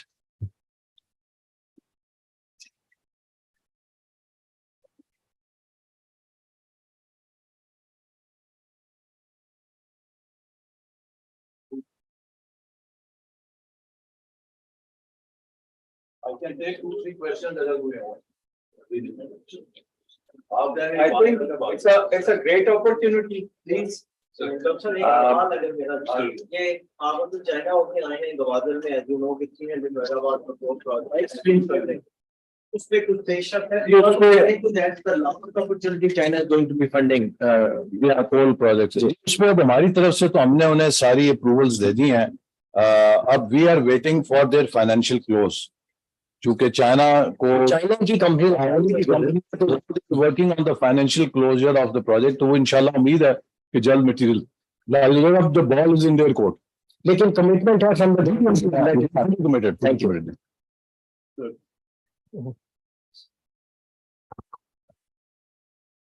So that's the transport today. So, continued, Rajiv pointed out, and we've seen the journey from 2013 onwards, and part of it where we've been projecting the Ministry of Planning's initiatives. If you come back into power after these next election, that is PMLN, what would you like to do which you haven't been able to do before? Because let me point out what was once said by Mr. Li Jianzhao, who was deputy head of mission and our spokesman of China's foreign ministry. I once asked him after a visit carried out the Navy of Gwadar, but why can't we see China's speed on these projects? He said, well, how can we show you China's speed? We come and finalize something with the Federal Ministry of Planning. Some chief secretary or some politicians hold our file in Balochistan. Then somebody holds our file in Gwadar Development Authority. How can we show you China's speed? You have multiple centers of power. So how would you address, because China has only one power center, the Communist Party of China. How would you address this issue, sir? یہ پہلی بات تو یہ ہے کہ جو China speed ہے وہ ہم نے جہاں فیڈرل اور پروونشل گورنمنٹ ہارمنی میں تھی, we showed that China speed that was in Punjab. Sahiwal coal project was done faster than it is done in China. So even Chinese were amazed that this Sahiwal coal plant is commissioned in 22 months. 22 months. وہاں پہ شاید 36 سے 48 لگتے تھے. World standard is 48. 48 ہاں. تو آپ دیکھ لیجیے کہ 22 months میں 1320 میگا واٹ کا منصوبہ لگا دینا was not a small feat. I think وہ ہم نے شو کیا کہ چائنا سے تیزی سے ہم نے جہاں پہ ہو سکتا ہے کام کیا. لیکن آپ کی بات ٹھیک ہے, اسی لیے یہ جو SIFC قائم کیا گیا ہے, it is doing 2 things. One, it is ensuring vertical integration. And second, horizontal integration. Vertical integration سے مراد یہ کہ SIFC میں فیڈرل اور پروونشل گورنمنٹس دونوں موجود ہیں. ہارزونٹل انٹیگریشن سے مراد کہ جتنے فیڈرل گورنمنٹ کے ادارے ہیں وہ بھی سارے وہاں موجود ہیں. نہ صرف فیڈرل گورنمنٹ کے منسٹریز بلکہ سول اور ملٹری ادارے بھی وہاں ایک جگہ ہیں. تو I think this is a solution جو کہ ہمارے اس مسئلے کا حل ہمیں دے گا آنے والے وقت میں, کہ جس میں جو ہمارا بڑا انویسٹر ہے وہ کبھی فیڈرل گورنمنٹ کی منسٹریوں کو چکر لگاتا تھا, کبھی فیڈرل اور صوبائی حکومتوں میں جاتا تھا. So this will be one stop solution for any big investor, کہ وہ جب SIFC میں آئے گا تو وہاں پہ اس کو فیڈرل گورنمنٹ, پروونشل گورنمنٹس, تمام منسٹریاں ایک ہی جگہ پہ سولوشن دیں گی, تو اس سے ہم اس کو حل کر سکتے ہیں. سر ایک سجیشن جی. دیکھیے جو انٹریکشن آیا ہے چائنیز انویسٹر, کسی بھی انویسٹر کو اسپیشل اکنامک زون میں یہ کنسٹرکشن شروع کرنے کے لیے 38% فرام پروونشل اینڈ اس کا حل یہ ہے کہ you have to change the regime from the approval regime to just ask them to comply with the rule land, اور اس کے بعد ان کو آپ آڈٹ کرنے کے بعد اگر نان کمپلائنس تو اس پہ کام اگر آپ کروائیں گے تو that is the only way. یہ مقصد یہی ہے SIFC کے تحت یہ ساری جو ہرڈلز ہیں ان کو ناک آف کریں, ریڈ ٹیپ ختم کریں, اس پروسیسز کو سمپلیفائی کریں, اور ایک ہی جگہ پہ سب بیٹھے ہوں تاکہ ان کو پلے ٹو پوسٹ نہ بھاگنا پڑے. جی صحیح. سر اسی کے ساتھ ریلیٹڈ ایک آپ کو پوائنٹ تھا سر, میں کہ اس کے ساتھ ریلیٹڈ ہے, پھر ہم برگیڈیئر جنرل کی طرف چلتے ہیں. تو جو آپ نے بڑا very rightly pointed out that the special economic zones are not the subject of federal government and hence the delay. And delay کی جب ہم بات کرتے ہیں it is almost 10 years now. ابھی جیسے ہم اپنے لاز بھی بنا رہے ہیں, بورڈز بھی بنا رہے ہیں, ساری چیزیں کر رہے ہیں, تو is it possible if you can make CPEC a federal subject throughout the country by law, by amendment in the constitution or something? Maybe just a point for consideration. Otherwise, تو یہ اس میں میرا خیال ہے کہ وہ ایشو وہی ہے کہ یہ شاید SIFC سے ہمیں اس کا حل مل جائے, ورنہ وہ پروونشل باؤنڈریز ہیں, اس پہ اٹانومی کے ایشوز ہیں, پولیٹیکل ایشوز ہو جاتے ہیں. کیا چیز ہے؟ جی نہیں, یہ پرماننٹ ہے. This is a permanent structure. جی permanent structure. Sir I have a question about SIFC, because it should not become a parallel structure, because we are good at creating parallel structure and not like the existing ones. It's good that you would be heading that, but you CPEC wala na ho ki CPEC authority bana tha aur wo. So my second point is about the ecosystem. It will not be G2G according to your. For the businessman, gas prices, electricity prices, اور ہمارا جو security environment ہے, the businessmen have the capability to compete and produce the exportable surplus under this environment.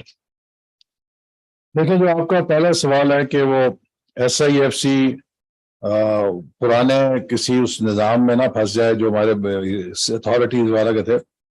کوشش یہی کی گئی ہے اس کو ڈیزائن کرنے میں کہ اس کو انٹیگریٹ کیا جائے with existing structures. Apex body ہے اس کی, وہ پرائم منسٹر اسے ہیڈ کرتے ہیں, اس میں سارے منسٹرز ہیں, سو ایک براڈ اونرشپ ہے. اس کے نیچے ایگزیکٹو کمیٹی ہے جو میں ہیڈ کرتا ہوں, اس میں بھی تمام فیڈرل سیکرٹریز اور محکمے ہیں. نیچے جو اس کے پھر امپلیمنٹیشن کمیٹی ہے ایک, اس کے ہر شعبے کا فیڈرل سیکرٹری ہی انچارج ہے. یعنی کہ اگر ایگریکلچر کی سیکٹر کمیٹی ہے تو it is the secretary ministry of food security who is in charge. اس کے ساتھ دیگر اسٹیک ہولڈرز شریک ہیں. سو لہٰذا جو اونرشپ ہے that has been given to the line ministry, جس کا کہ وہ کام ہے, تاکہ اس میں ایک سپرفلوس یا ڈپلیکیشن والا, جیسے اتھارٹی میں ایک اسٹرکچر بن گیا تھا اور وہ پھر ایک منسٹریز اور ان کے درمیان ڈسکنیکٹ ہو گیا تھا, وہ نہیں ہے اس میں. اس میں جو بنیادی ذمہ داری ہے وہ اسی منسٹری کی ہے, اس کے ساتھ سارے لوگ مل کے اس کو سپورٹ کریں گے. سو کوشش یہی ہے کہ جو ایگزسٹنگ اسٹرکچرز ہیں ان کو اس کے اندر انٹیگریٹ کر کے انہی سے کام لیا جائے. لیکن اس کے اندر جو ہے سب لوگ ایک جگہ بیٹھے ہوں گے تو اس میں پھر یہ نہیں ہوگا کہ آپ پلر ٹو پوسٹ جو ہے وہ جائیں.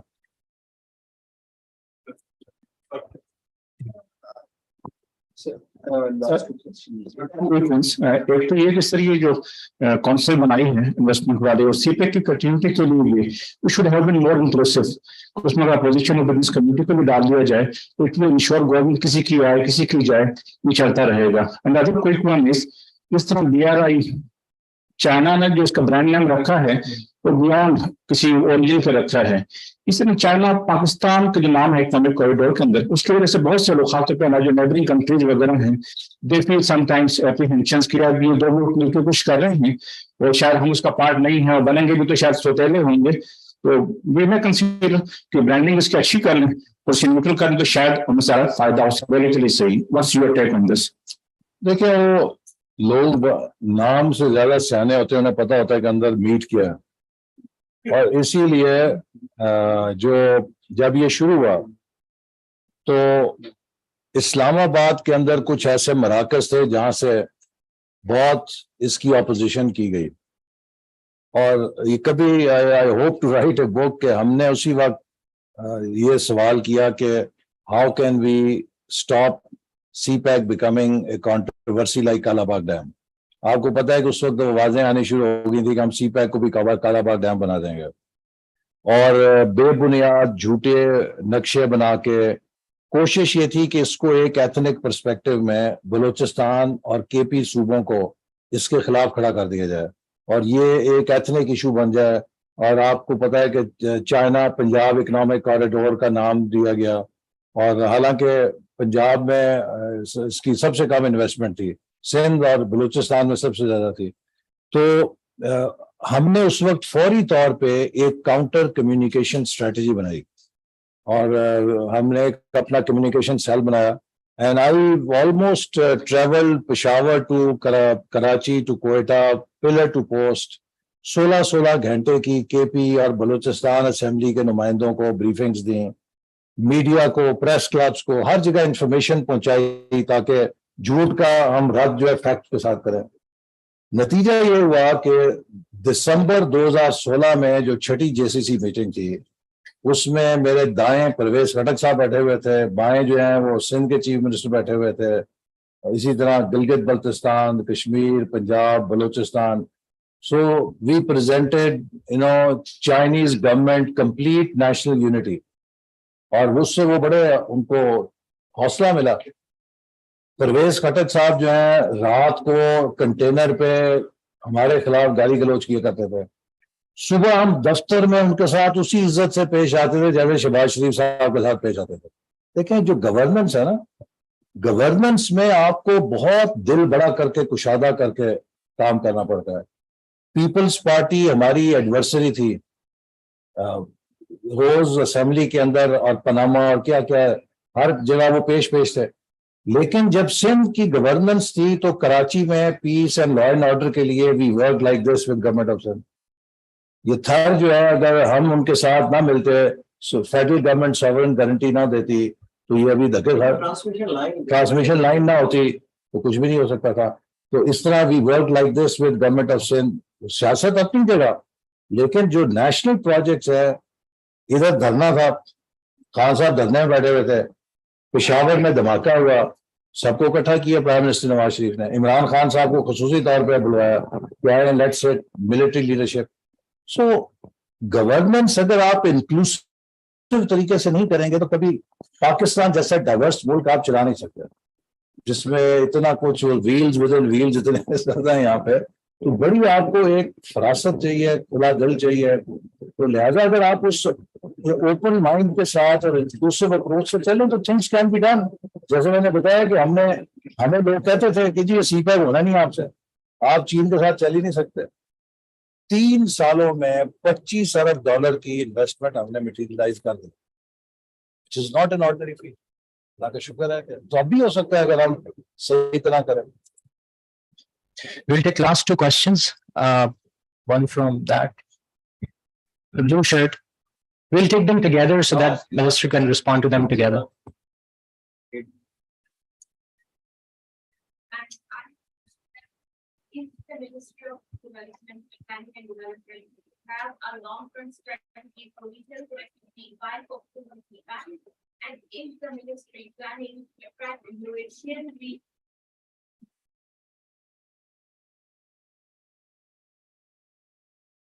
हमने 2013-18 में we also subscribed and were partners and are still partners of another important connectivity project that is CAREC. और ये जो CAREC का प्रोजेक्ट है सेंट्रल एशियन रिपब्लिक्स के साथ मिलकर इसमें इकोनॉमिक कोऑपरेशन का एशियन डेवलपमेंट बैंक और वर्ल्ड बैंक ने इसको अंडरराइट किया हुआ है और CAREC फ्रेमवर्क के अंडर इस पूरे रीजन में रोड और रेल कनेक्टिविटी के प्रोजेक्ट्स मौजूद हैं। प्रॉब्लम क्या हुआ है कि हमने जब पाकिस्तान की डेवलपमेंट्स पूरे जर्नी को रैंसैक कर दिया तो अब हमारी अपनी ability to carry on these projects बड़ी कॉम्प्रोमाइज हो गई है। फॉर एग्जांपल 2018 में जो डेवलपमेंट बजट का साइज था वो 1000 बिलियन का था पीएसडीपी। 2017-18 में PSDP size was about 1000 billion rupees. When I came back after 4 years, in 2022, it was reduced to 550 billion rupees. Now, if you discount 550 for inflation, तो 2018-17 की वैल्यू में तो 200-300 बिलियन की इसकी वैल्यू होगी। आज भी अब हम उससे 550 से उठ के 950 पे पहुंचे हैं, तो ये 950 को भी अगर आप डिस्काउंट करें तो ये 2017-18 के 500 अरब भी नहीं होगा। ठीक है ना। सो मेरा मकसद है कि अगर आपकी ग्रोथ क्रैश हो जाएगी, आपकी स्पेस ही नहीं होगी, तो ये आप डेवलपमेंट प्रोजेक्ट कहां से करेंगे। You also need your own economic health कि आपके पास डेवलपमेंट बजट में इतनी स्पेस हो। How we could do those projects in those 5 years because we were able to increase PSDP from 340 billion to 1000, 3 times increase. वो कैसे हुआ कि हमने 5 सालों में जो टैक्स कलेक्शन है वो 2000 अरब से 4000 अरब भी की। सो अगर आपका टैक्स रेवेन्यू बढ़ रहा है और आपके पास वसाइल आ रहे हैं तो आपके पास स्पेस है। अब आज क्या है, today the net federal revenues, federal government के जेब में जो tax and non tax revenue total जो है वो कितना आना है, 5900 अरब रुपए सूबों का निकाल के। और डेट सर्विसिंग क्या है हमारी, तकरीबन 6300। 400 अरब से ज्यादा आपके ऊपर डेफिसिट है। आप अपने कर्जों की अदायगी के लिए भी 400 अरब से ज्यादा उधार लेंगे। अब आपकी तनख्वाहें, आपकी पेंशन, आपका डिफेंस, आपकी डेवलपमेंट, हर चीज उधार पे। So this is the problem. So इसीलिए हमें बड़ा सीरियस होने की जरूरत है। हम एक ऐसी स्टेज पे खड़े हैं जहां पे we can not experiment now. We really have to move very fast out of this situation, otherwise we may again be overwhelmed by these distortions जो हमने पैदा की हुई हैं। Thank you very much, बहुत शुक्रिया।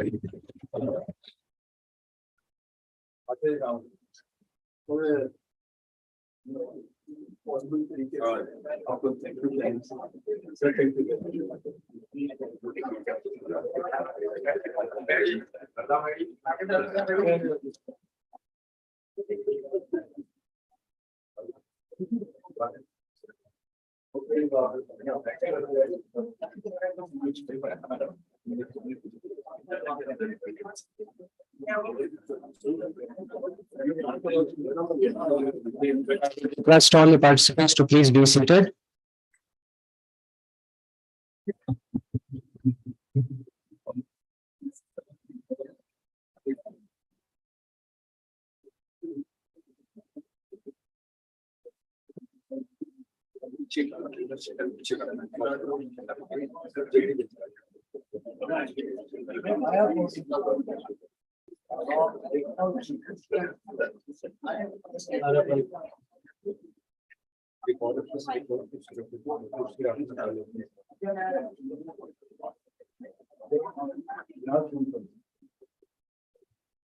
Okay, so forward the esteemed panel of speakers here will be sharing their expertise and insights on different aspects of China-Pakistan economic corridor. But before we invite our speakers, I would call on Dr. Salma Malik, the moderator for today's session, to please join us on the stage.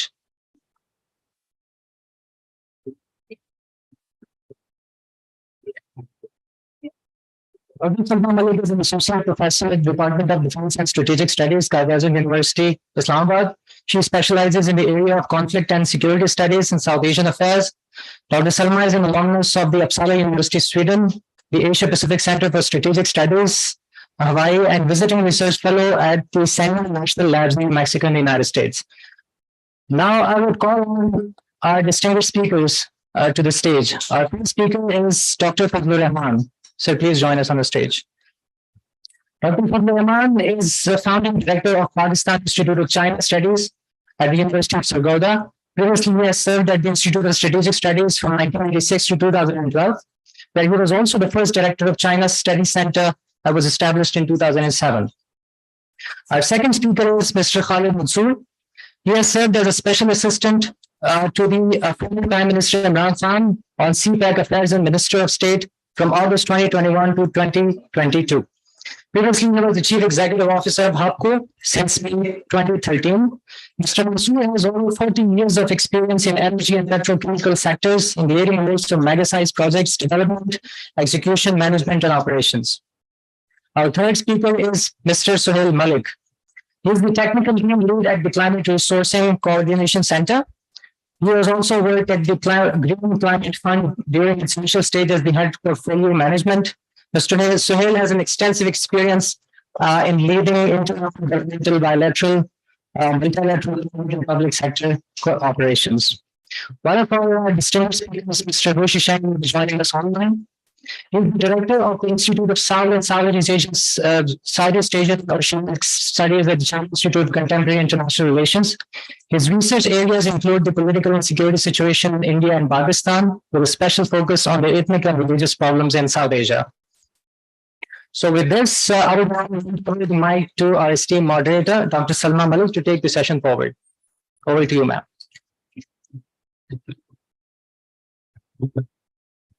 Thank you very much, Furqan.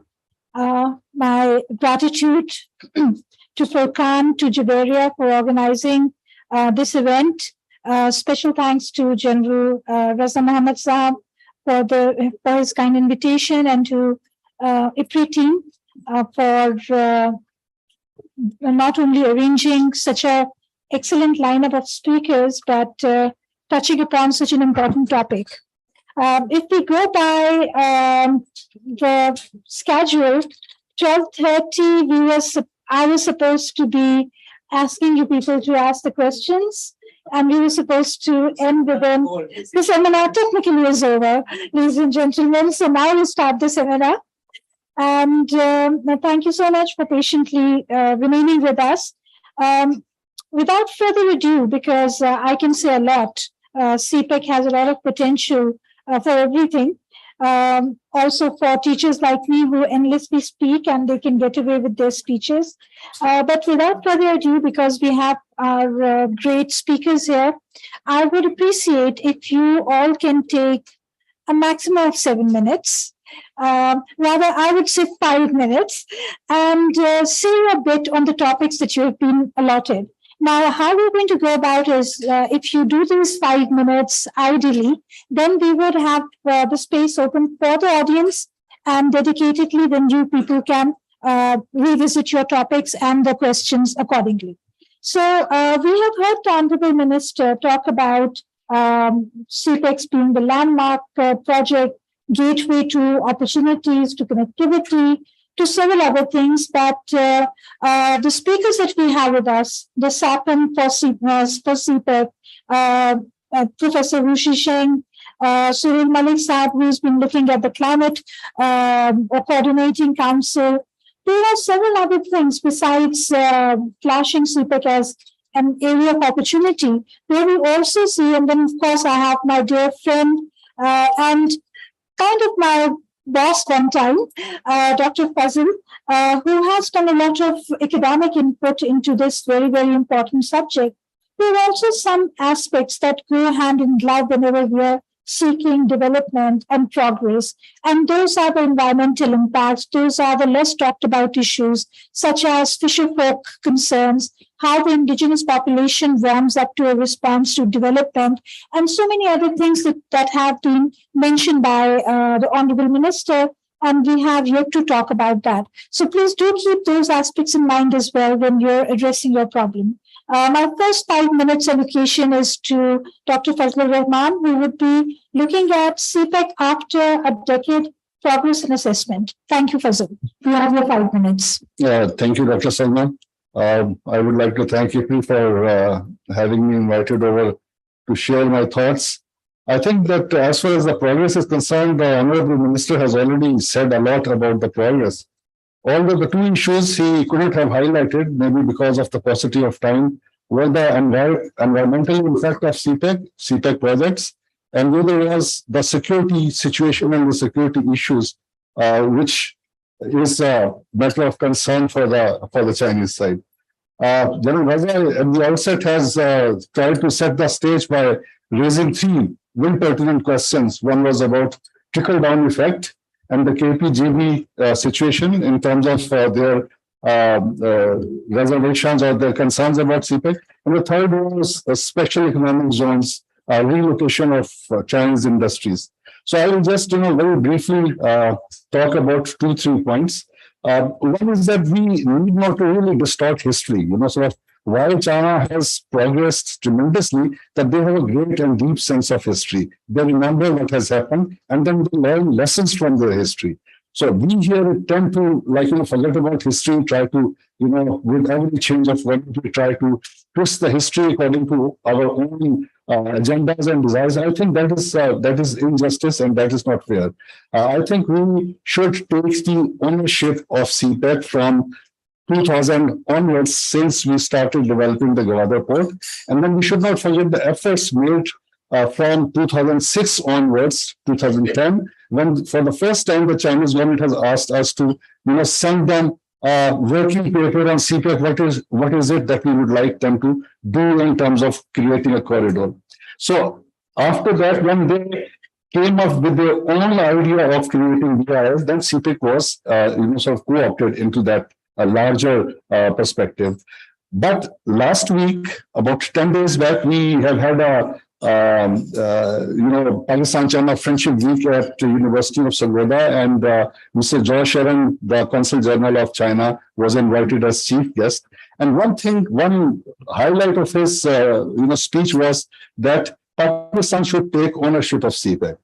We should not leave each and everything to the Chinese to decide for us. We need to identify our own needs, our own plans, our own programs, and then try to integrate them into our overall socio-economic structure. I'll just say, a few things about the security situation. We have raised a very large number of force for the CPEC security, but despite that, there is no confidence that we have been able to gain from the Chinese side. There are still security concerns. The smallest example is, that there are 5 Confucius Institutes working in Pakistan, and the Chinese have withdrawn their, teachers and directors from Pakistan because of the security concern, that Karachi incident that took place in March. And so far they have not returned. And we have been repeatedly asking them to send back the teachers, but there is a concern about security. So I think that if we really want to make CPEC a very successful venture, then we have to look into the security aspects of CPEC and of Chinese nationals and their assets in Pakistan. If we are unable to do that, then rest assured that we will not be able to take full advantage of CPEC, because it's about communication, it's about free mobility of goods and things, it's about free mobility of people. So it cannot be really developed in islands in isolation. Special economic zones, it's a very tricky area, in my opinion, because special economic zones, there is a history of failures of special economic zones in China. All the Chinese special economic zones have not succeeded. There is a special kind of endowment, special kind of features of each and every special economic zone, which has to be present in order to make it successful. But unfortunately, here in our case, we do not have adequate information on our special economic zones. Information is available. We don't have the feasibility studies of these special economic zones, that where they are, how they are being constructed, and where will they go. there are 4 special economic zones which have been approved so far. If you look at the kind of industries they are going to put up in those 4 economic zones, they are more or less overlapping, and they are more or less very traditional modes of development, very traditional items that they are going to deal with. So is it going to add to our exportable surplus is one question. Is it going to create, kind of an environment in which we will be able to earn foreign exchange in a significant quantity? I think, these are some of the very pertinent questions that we have to look into that. And if, God forbid, any special economic zone does not succeed, then it will have impact on Pakistan-China relations. It will have impact on the image of China in Pakistan, because there is a, sort of very big, very strong lobby which is trying to create, which has waged a propaganda war against CPEC, and they are going to look for the points to highlight. So I think that while we are at the initial stage of establishing special economic zones, I think that a lot more input has to go into the development of these special economic zones. For example, small engineering goods. All the 4 economic zones are talking about manufacturing small engineering goods. Are we going to be competitive, with China or with other countries who are also producing the same kind of stuff? And will we be able to, sort of sell it into international market? Will we be able to capture the share of international market is a very big question mark. So I think I have taken my 5 minutes. Thank you. Thank you, Fazal. Right on the mark. I'm extremely appreciative for that. I will, without further ado, the point of departure that Fazal gives us is, Dr. Fazal gives us is smart investment, sustainable policies, not having issues, not having investments, and special economic zones, which tend to overlap rather than complement one another. So complementarity as well as sustainability of a process are far more important than having investments which at the end of the day don't pay the type of dividend which they're built for. My second speaker, Mr. Khalid Mansoor, who has served as a former SAPM on CPEC affairs, would be looking at the socio-economic impact of CPEC regionally as well as globally. So you have done a lot of work in this regard. I would also like you to please do highlight that not only CPEC has an overall impact, how it is unfolding also in areas such as Gwadar, which have been flagged as the high point of what CPEC is all about. So that's the success story. That is the poster boy of the CPEC. So how do you look into this? Thank you. Dr. Malik, thank you very much. Well, at the outset, Dr. Thank you very much for giving the opportunity to come and speak. But I don't think in 5 minutes I will be able to do it justice. You can take 10 minutes. But because otherwise, it will be just eyewash. And I designed the presentation. I can request Dr. Absolutely. I just asked. Otherwise, the best thing is you ask question, I will answer. So you have a presentation? I will be, I have a presentation. Perfect. But the way I have designed the presentation, it is more pictures. As they say, one picture is more than 1,000 words. So I will be conscious of the time, because as we said that the timing is already taken by Dr. Saab, Minister Saab. So anyway, we will try. But anyway, let's take a start. But the first thing I would like to do, just to bring everybody on board. The next, please, Kardi. Yeah. Okay, there's no doubt, because based on my experience dealing with, cross section of Chinese and everybody. And by the way, when the framework of CPEC was been written, so I was invited as the practitioner to accompany the Prime Minister, then Nawaz Sharif. And I know, then I understood that why it is a flagship project of ancient Belt and Road Initiative. And what Ahsan Iqbal was saying, that was the time Pakistan was going through a huge crisis. 12 to 18 hours of load shedding, industry had shut down. I come from Faistabad, the entire textile industry was orphan, and so on and so forth. I remember Nawaz Sharif making a statement that we would like to bring, economic revolution. And after they have heard everything, I remember the top leadership meeting, and fortunately I was, witness over there. So they said there is going to be a quid pro quo. And that quid pro quo is, the ancient dream of China, to have this linkage. That's why it is called China-Pakistan Economic Corridor. And they said we will alleviate the power crisis. And in addition to that, we will work a lot as far as socioeconomic aspect was concerned. So remember one thing, that CPEC is a flagship project, and it is going to be a role model as far as BRI, Belt and Road Initiative is concerned. And having worked very closely, there is no doubt that it can really turn around economy of Pakistan, and particularly huge potential as far as socioeconomic impacts are concerned. There are 11 joint working groups, and those are sectoral, whether it is going to be energy, whether it's going to transportation, industrial, agriculture, cooperation, science and technology, information and socioeconomic. So if we, earnestly work in all those areas, followed by ratification by JCC, which Minister has mentioned, there is no doubt that we can bring, revolution in the country. Next, please. Before I take you further, you have to understand the CPEC framework and roadmap. It is from 2020 to 2030. So I remember that when the framework was signed, there were three major objectives that what we are expecting or what were envisaged that CPEC is going to be delivering. Three components. One is the bilateral and regional connectivity.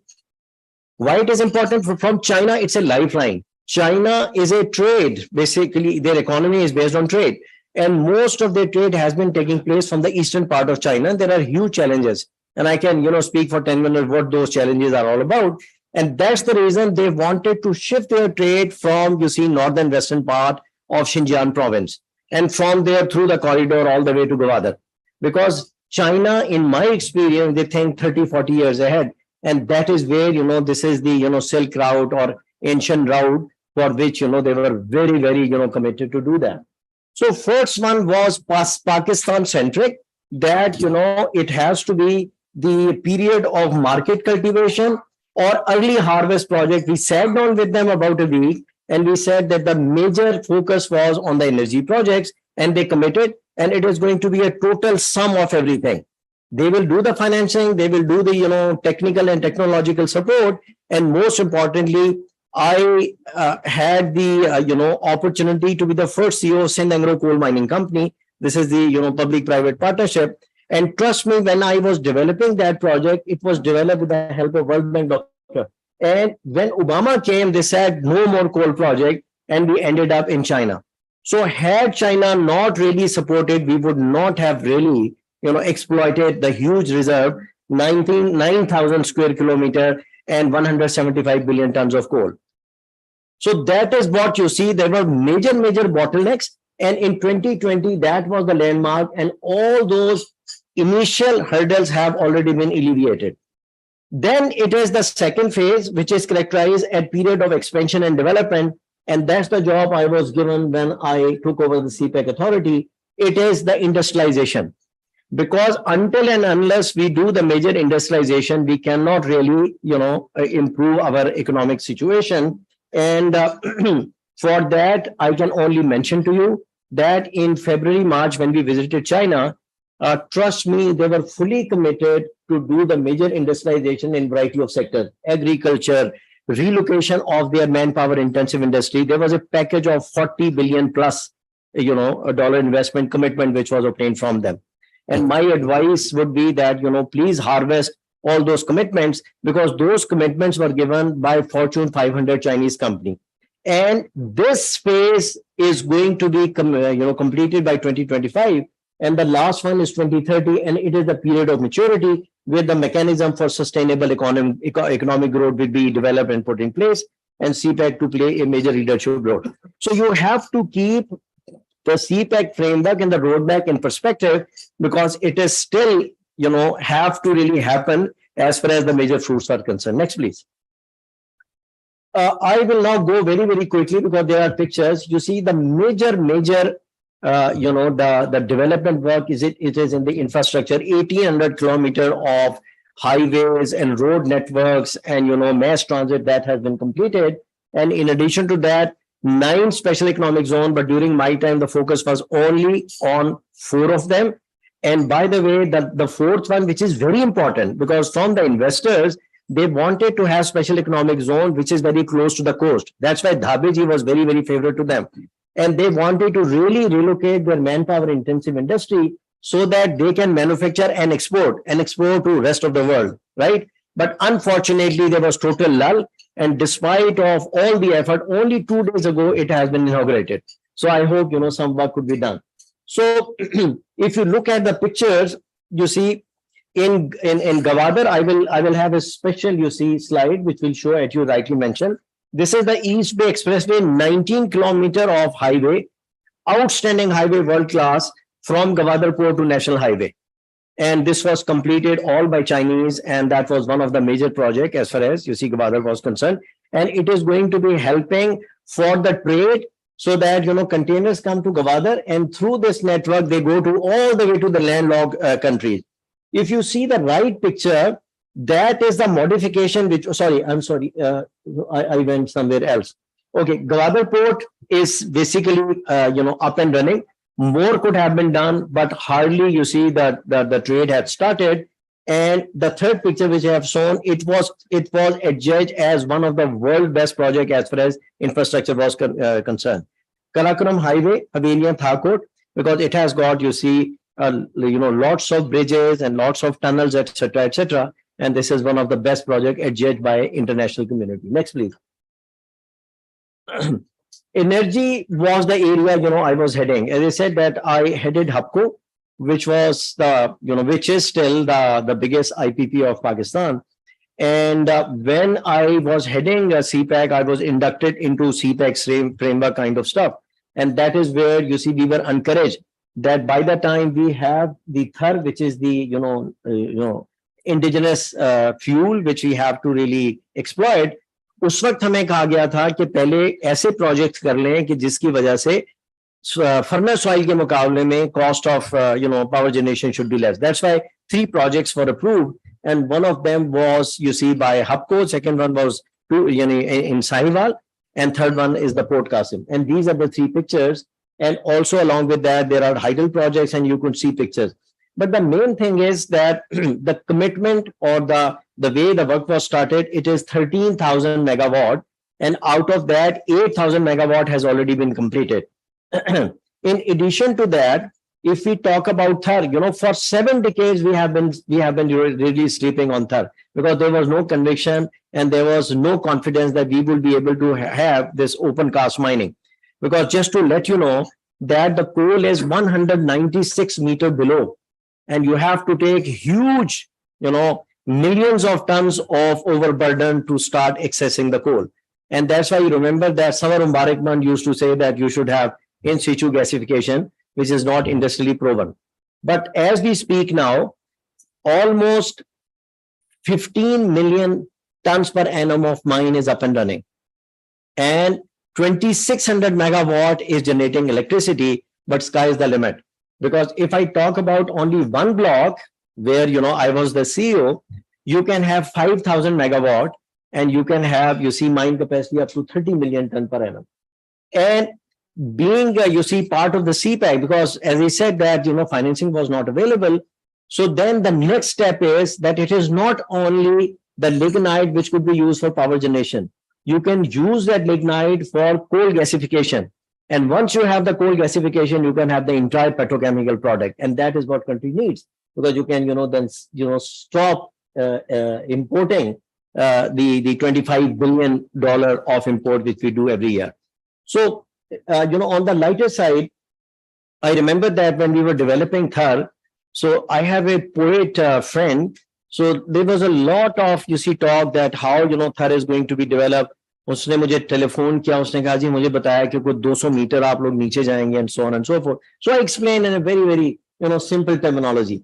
So I put together a very small poetry. It goes so well with her. I would like to share with you, Jan Sahib, if you allow. It goes like that कि तने को चीरती कोपल दिखाई देती है, मुझे बहार की आहट सुनाई देती है, अगरचे मौत का सहरा है मेरे रास्ते में, मेरे जुनून को मंजिल दिखाई देती है, और किसे खबर है कि वो भी कोई बुलंदी हो, बुलंदियों से जो पस्ती दिखाई देती है, मुझे बहार की आहट सुनाई देती है, मेरे जुनून को मंजिल दिखाई देती है. So that was what envisaged at that time, and mashallah, it is now. On top of it, one of the major investment which was done, it is HVDC line, This was the first time 660 kV state of the art. And it was put together at a cost of, $2 billion by China from Thar to Matiari.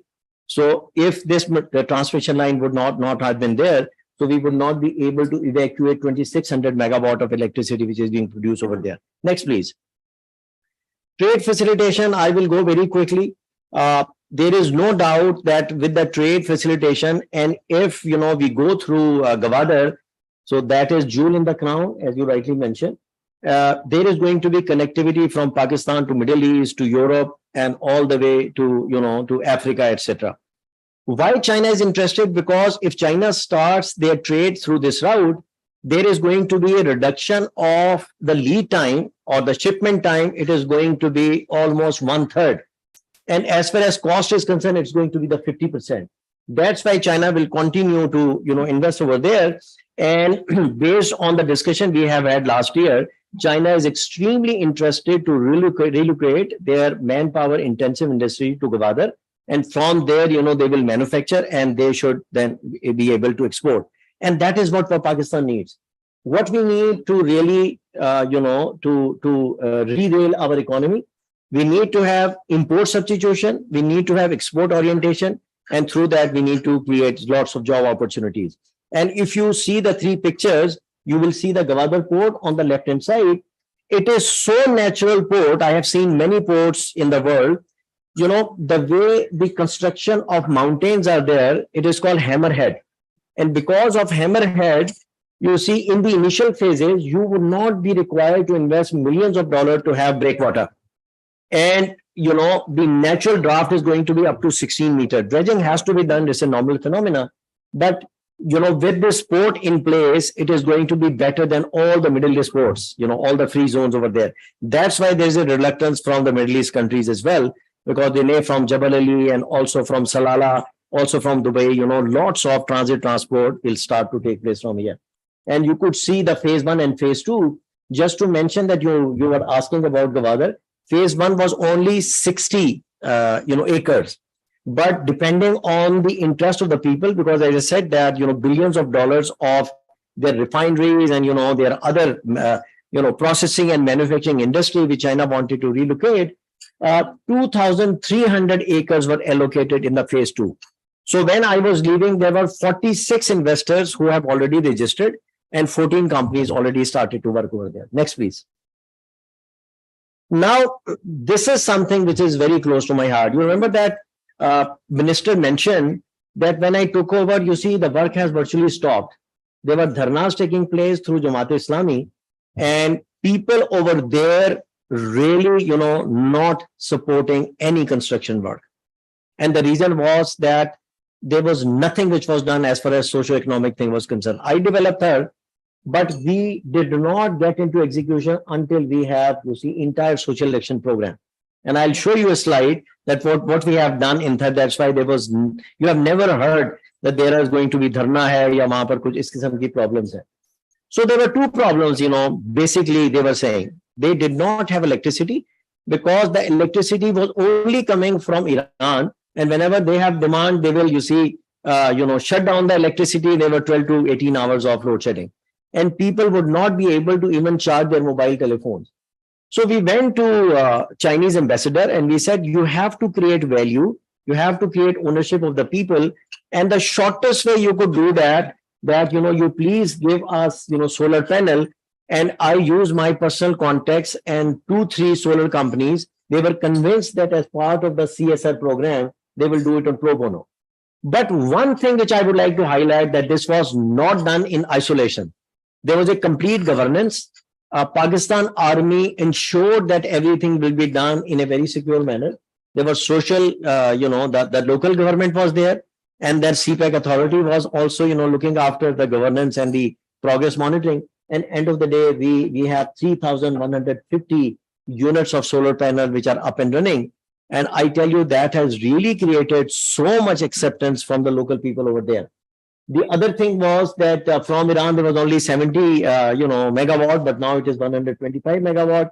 National grid has been connected, Ahsan Iqbal told a lot about it.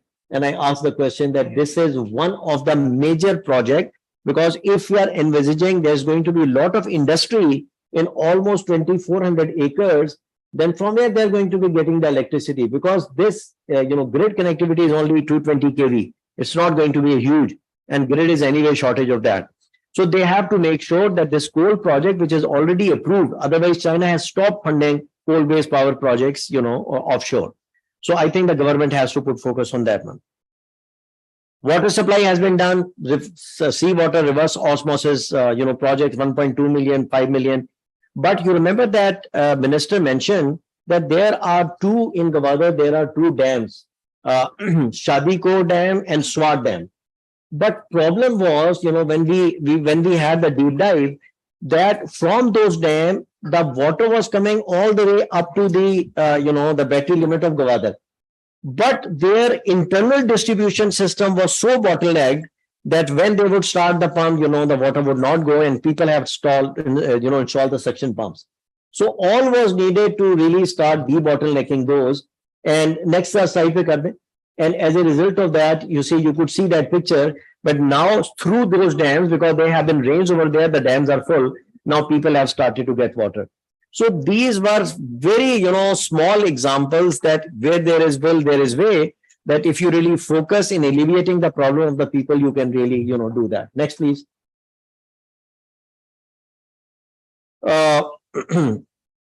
Now, China has really done more than one can ask for. So these are the three major projects. PARC China Technical Vocational Institute, I gave a lot of focus on that one, because it was completed at a cost of $10 million. And I have seen many other, vocational institute, and I can tell you with full confidence, this is one of the best vocational institute. 500 students have already been enrolled, and the way syllabus has been done. But before that, you must have heard the Hunar Foundation. So we have created the linkage with Hunar Foundation so that they should be able to set the syllabus and, selection of the people or the staff who are going to be training those people. And plus, we ask all those 46 industries that what kind of skill set they would be needing. And that is how this PARC China Vocational Institute is up and running. You could see the picture. It has got, hostel, even, female folks can also get the training in these, setup over there. Friendship Hospital, it was very primitive 50-bed hospital, but China, through its donation, have, constructed this 150-bed hospital.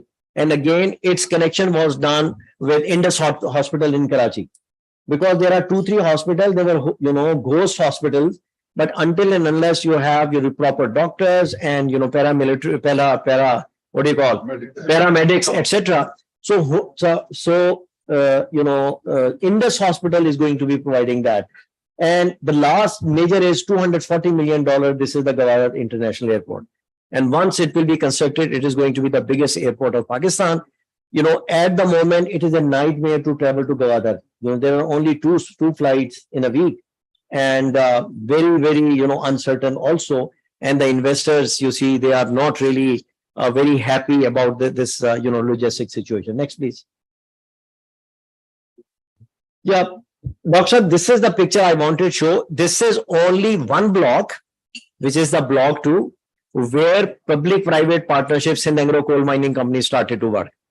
When the agreement was signed, because at that time I was heading Anglo, so it was written in the agreement that 2% of the profit in perpetuity is going to be given for the uplift of the poorest cross-section of our society in Gwadar. When the IPPs, then, I constructed 2 IPPs over there, HUPCO did 330. And also Anglo did, to 330. So IPPs were convinced that they will donate 1% of their profit throughout the lifetime. And then Thar Foundation was made. And if you see this big picture, I will just take 1 minute. If you talk about now, we are talking about hardcore socio-economic impact of only one block of Thar, which is a public-private partnerships in the Anglo Coal Mining Company through Thar Foundation. 63% employment has been given to Tharis, whether those are operators, whether those are going to be the skill set people. 75 million of scholarships have been given to the students to get the education, and 100 local vendors, they were created, because there is so much, you can train those people rather than, getting it done. So in the area of education, 28 new schools have been have been, operationalized, and through TCF, the Citizen Foundation, and 4,200 students are already enrolled with a ratio of 1:2 as far as boys and girls are concerned. And then in the health, there are 5, health facilities, and 500 OPDs are taking place. And for the last 4 years, there have not been a death of single child over there. So this is the impact of, one of the projects. Women empowerment. This is something, Ambassador Saab, I tell you, that nowhere in the world, when you go to mining, because I had the opportunity to see many mines in the world, that 100-ton dumpers which excavate the coal, it is always done by the men folks. But in Thar, it is being done by the women folk. So this is very, very unique in the world. And, they are very, very strong women. But previously, they were just sitting in their, jhopadas over there, and they will just go fetch water. But now, 52 women have been done, and 11 women have been trained to run the RO plants over there. And 145 local lady teachers, they are teaching in those schools. As far as water was concerned, 17 RO plants, were put together, and 13 villages are supplying water, the drinking water. Otherwise, they were drinking underground water, which has created a lot of, diseases in the people. And village improvement program also was done, including the solar lights to the homes and the streets. 1 million trees have been planted over there. And, they are going to be recreational parks, etc. And when you have the open cast mining, you have to continuously pump the water and take it, in a pond. That is called Grano Pond. So 100,000 fish species was, put in over there. But now, people are really enjoying the fish over there. And it is, all available for the people. And ICUN has already declared Grano as the unique waterland.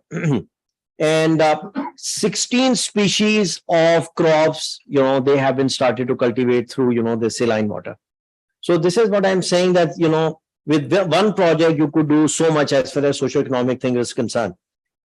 The area where the mine is done, those were the area where poor Tharis were living. So those were totally relocated into a proper town. And I encourage all of you to go once and see Thar. So if you see the relocation town, honest to God, it is just like Daria town. So they have got beautiful, houses over there. So 172 families were really, populated over there. And one of the best architect interacted with the families that what kind of houses they would be needing, and that is already there. And it is in compliance with the World Bank, relocation scheme. 16 families, where the Grano pond was made, 16 families were, relocated over there. And the last one is the community engagement. There's a lot of cultural things I have started to see over there. Like, for instance, the kacheris are taking place, the tar parties, dinners, Eids, Holies, very inclusive, etc., etc. So all I am saying is that with a proper thought process, there's a lot you could do as far as socioeconomic impact is concerned. Now, I will very conclude in 2 minutes. Dr. Malik, I hope you bear with me. Well, as far as okay, come to the last page now. So I think I would like to offer my conclusion based on my experience. There are, 3, 4 only. The first thing is that the impact of CPAC is still unfolding because it had just started. And the major thing is the industrialization, and we have to do a lot of stuff to really make it happen. In order to do that, I tell you, the most of the interaction I've done with Chinese, what they hate is the wastage of time. And if any of the investor has to start implementing their project, they would need 38 approvals from provincial and federal governments. And when they start to chase that, there are, NOCs which are needed, and there is an element of corruption also. So Ambassador number of times said that you must really do something about it. So in order to do that, 3 things are needed. A, you have to have, one window operation, you have to have facilitation center, and also, the inter-ministerial coordination. Otherwise, from one ministry to the other, it takes forever. And what I mentioned to the minister as well, that rather than you see the approval regime, they have to have a different regime whereby you can sign the agreement with the Chinese and you ask them that they will have to comply with the law of the land. And if they are found, you see non-compliant, then you can penalize that. The second last conclusion is that effective project implementation. So when we look at the project, even PSDP, you see none of the projects see the daylight as far as schedule, as far as cost, and as far as quality was concerned. So we put together a lot of effort to really, do the benchmarking of the world best practices, and even the PSD program, which are being done in the countries like Pakistan, we are far, far below. So there has to be, lot of revamping which has to be done. Otherwise, you see, the whole process is so I would say obsolete. That's the reason, you look at any project, you see the Hydel project of Neelam Jhelum. So if you look at the time and the schedule and the cost and the quality, it's a nightmare over there. And lastly, the long-term sustainability and inclusive development should be the key consideration if we really want to maximize the socio-economic impact of CPEC. Thank you very much. Thank you very much, Sir, for your excellent presentation. My only concern about the time being the value, was the fact that we can have more and more input from the people as we go by it. But I'm a personal witness to how Gavadir is developing and the vocational center that you're talking about. Unfortunately, there are many impediments from the Pakistani side when we look into various things. The technical vocational center in my recent trip to Gavadir is now inhabited, and the University of Gavadir has been asked to take it over. Otherwise, it was a beautiful setup and world-class setup. And I kept on telling them that you have to go and see the third experience where women are being trained and they're taking over. And yes, I've been to both. So one thing that we need to also realize is that every society has its unique culture. And a lot of times people, when they're talking about Gavadir or these indigenous communities, is that the fisher folk, they're lazy people. And one of my friends who's working very closely with the fisher folk says that you can say anything about the fisher folk, but them being lazy because the type of work hours that they maintain. And then you have the women who are sitting at home, and it's kind of a matriarchal setup in many ways. And the fact that women are being trained, especially in Thar, there's also a need to have a orientation or stakeholder ownership by the women of Gavadir as well, who are very strong women, who are extremely innovative. And I think that is going to be a game changer for the indigenous people of Gavadir well in time. With that, I would take you people all the way to China. And we have with us Professor Hu Shisheng, who has been very patiently waiting for us. Professor Sheng, we would like to have your perspective, your country's perspective on CPEC as to how you view it. Thank you. You have your time. Thank you, Chairperson, and Assalamu alaikum, all my iron brothers, brown sisters, and बहुत शुक्रिया for IFPRI to have me here to participate in this very important occasion. Since time is so limited, I just rushed to my last part. I prepared 3 parts, but I rushed to my last parts just to see how can we move forward. How can we move forward? Because we found that just now the previous speaker mentioned that CPEC is still unfolding.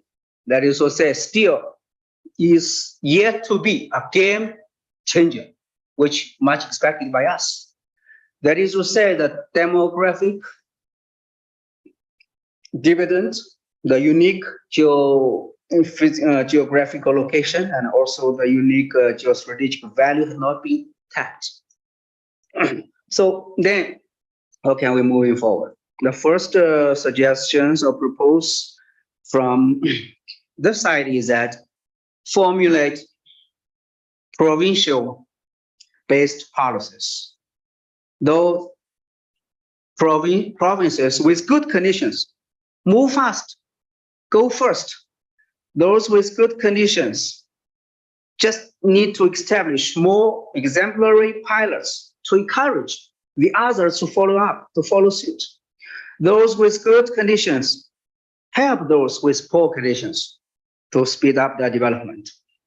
Look at what India has done in the past 10 years. India's rapid development, mainly based on the Gujarat style, Gujarat experience. So Pakistan's future, why not? We can develop the similar model that draw the experiences of a certain provinces with good conditions in the progress of CPEC in the next 10 years. Second, temporarily, maybe not start new infrastructure projects, just focusing on how to revitalize the existing CPEC projects by building up new industrial chains, supply chains, to ensure that the existing projects do not become idle, do not become fully utilized. So as industrialization process moving forward, they will naturally find new needs to build new infrastructures. So let's just move in like this way forward. To enhance Pakistan's economic, we call self-reliance capacities, especially addressing the two deficits, the financial deficits, the trade deficits. This is the core objectives of CPEC in the initial stage, but we only partially achieved. So how to enhance Pakistan's economic self-reliance ability will be the core expectation and a common effort in the construction of CPEC from now on in the coming 10 years. Otherwise, the past efforts, the past achievements will become a huge and finished project. This will really have a huge negative impact upon Sino-Pakistan relations that will make our opponents laugh in their dreams. So we have to make it clear that to speed up its industrialization process is a must for Pakistan to play the role of regional bridge. The industrialization and the regional bridge go together. So CPEC construction is not only infrastructure construction, but also for the aim to make Pakistan to become an industrial powerhouse. Through establishing industrial parks, promote technology transfer, training talents, to improve Pakistan's industrial competitiveness and innovation ability, increase employment income, and achieve sustainable development. This is becoming more and more important and urgent. Only through this way, CPEC can make Pakistan not only to play the role as a regional bridge, but also as a powerhouse for regional development. Thirdly, strive, make efforts to bring in regional countries to actively participate. We know that in our regions, we have so many initiatives proposed, like CASA 1000 electricity project, which had been proposed in May 2011. We also found the TAPI pipeline project, which even proposed as early as 1995. And also China, Kyrgyzstan, Uzbekistan Railway Initiative, proposed in September 2013. We also found that Russia, India, Iran in 2000 had proposed the idea of international north-south transport corridor. And we also found that India and Pakistan already inked their bilateral transit agreements. So we would like to see in the next 10 years, the CPEC can play an important role to make this kind of sub-regional initiatives to be connected with each other. Now we found that Iran already become the full member of SCO. And also we found the Central Asian countries after the Ukraine crisis become more and more urgent need to go southward into the Indian Ocean. also found in the new progress of China, Kyrgyzstan, Uzbekistan, railway linkage. So it is more natural, more and more natural to turn CPEC from a bilateral corridor into a regional corridor in the future. This will really inevitable to build Pakistan as a regional bridge and also a regional public goods supplier for this region. Fourth, there is no way out without reform. So just want to emphasize, our Pakistani friends need to deepen their reforms and opening up. If the role of Pakistan's regional bridge to be played, the reform is a must. CPEC construction should learn from China's successful experience of reform and opening up. The building up internationalized and convenient business environment, conducive and friendly to investment, trade, innovation, and stimulate market vitality and social creativity. If this is difficult to promote nationalized reforms at the federal government level, at the central government level, then encourage each provincial government to make their respective efforts to carry out their economic reforms, so that to accumulate a national culture to reform, to institutional, especially institutional reform.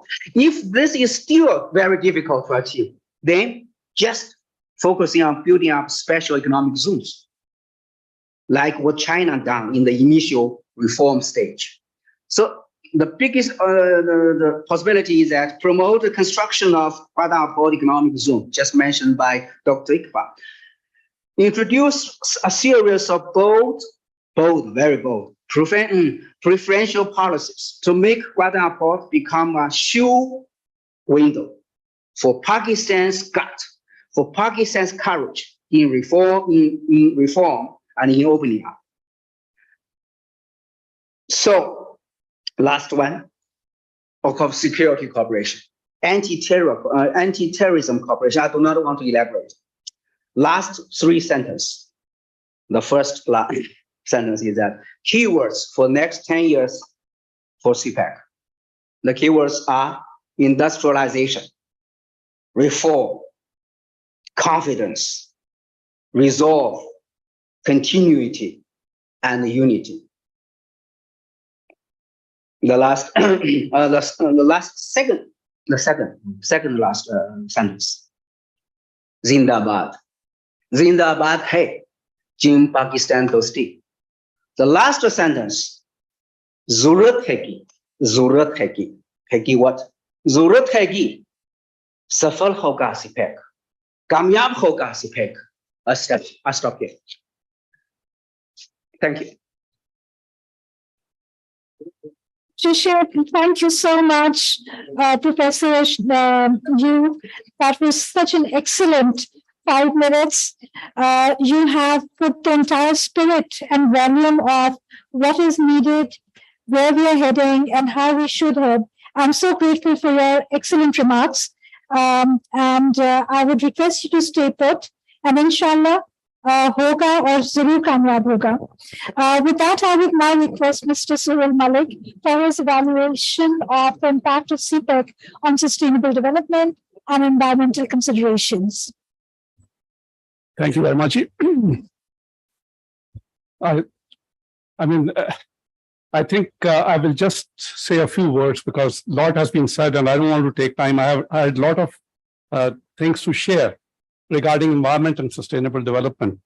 But how the things have evolved, I think I'll start from where the other speakers have left. And Khalid Saab and Dr. Saab, the last statement was on sustainable development, if I remember.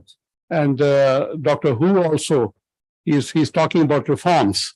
So, I mean, my take is that whatever I have done, whatever I have written on these notes, I mean, we have to, from an environment and sustainable development perspective, we have to take a more strategic view because we cannot, I mean, we are a part of CPEC, but BRI is the home. And BRI is about 149 countries. BRI is about President Xi saying that the priority is green and low carbon development pathway. I'm just using the catchwords. So I think that we should not miss out on these two things.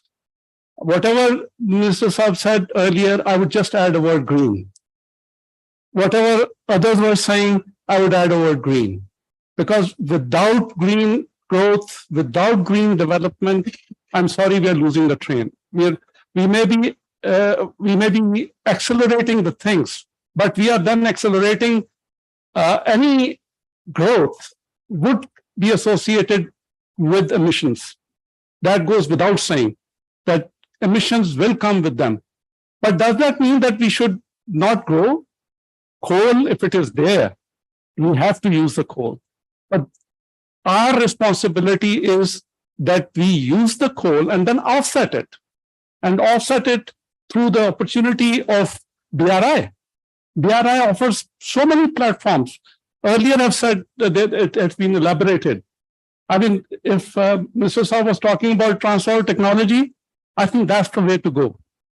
We have the world leader, Dr. Wu's country, as in solar, in wind, in EV, in batteries, you name it. They are the world leaders, and we are a part of it. So why can't we have that? If Indonesia, if Malaysia, if other countries can have it, why can't we have it? I mean, they're not going to give it to us on a platter. It's our strategic orientation. How do we want to proceed? Do we want to proceed with just a development agenda? I mean, where you just keep on churning out development, building up debt, both financially and ecological. I call it ecological debt. I mean, you're putting yourself into an unsustainable mode year after year. And I mean, I have no doubts we can come out of it. I can say with confidence that if we take a few steps, we have from this initiative, BRI, 3 or 4 platforms. One is the BRI, they call it Green Coalition, which sets the agenda. I mean, if we are a part of it, we should be a part of it from a planning and from an implementation perspective, from a strategic perspective. We are a part of their principles, the green principles. We are part of their traffic system. So we are a part of so many cutting edges of environment that if we don't take advantage, it's up to us. If we don't take advantage of those cutting edges, we'll be at loss. We'll be just doing projects. We will not have a vision that do we want to become a green Pakistan in the end or not. I mean, that's what we have to ask ourselves. And BRI offers an unprecedented opportunity to become a green Pakistan. I can just give few things and then I will end, because I can talk about, if I can answer on specific questions, that there are 3 or 4 things. One, as I mentioned, we have to have a green growth and a green finance focused core of approach. 2, we need to really, it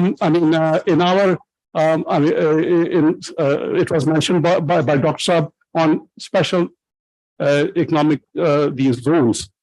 Dr. Saab, my first assignment was on the Gadoon industrial state. And I tell you, I'm sorry, I have to make a very strong statement. I saw this ad on Sunday, Dabiji. And I tell you, same ad can be put 40 years back for Gadoon industrial state. I mean, what are we trying to do? I mean, are we really trying to create those old machines, old war machines, which are no more applicable? You won't be able to even move them. Want to take a fight on them? No. So we need to really have SEZs, climate smart SEZs, which are built upon. We have experiences in Shenzhen. Dr. Wu can bail me out. I mean, there are models we can emulate, but we don't want to.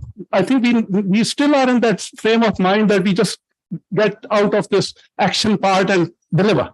I mean, you can deliver and then you can just have a brown accomplishment, but that will not be, that will be a loser thing.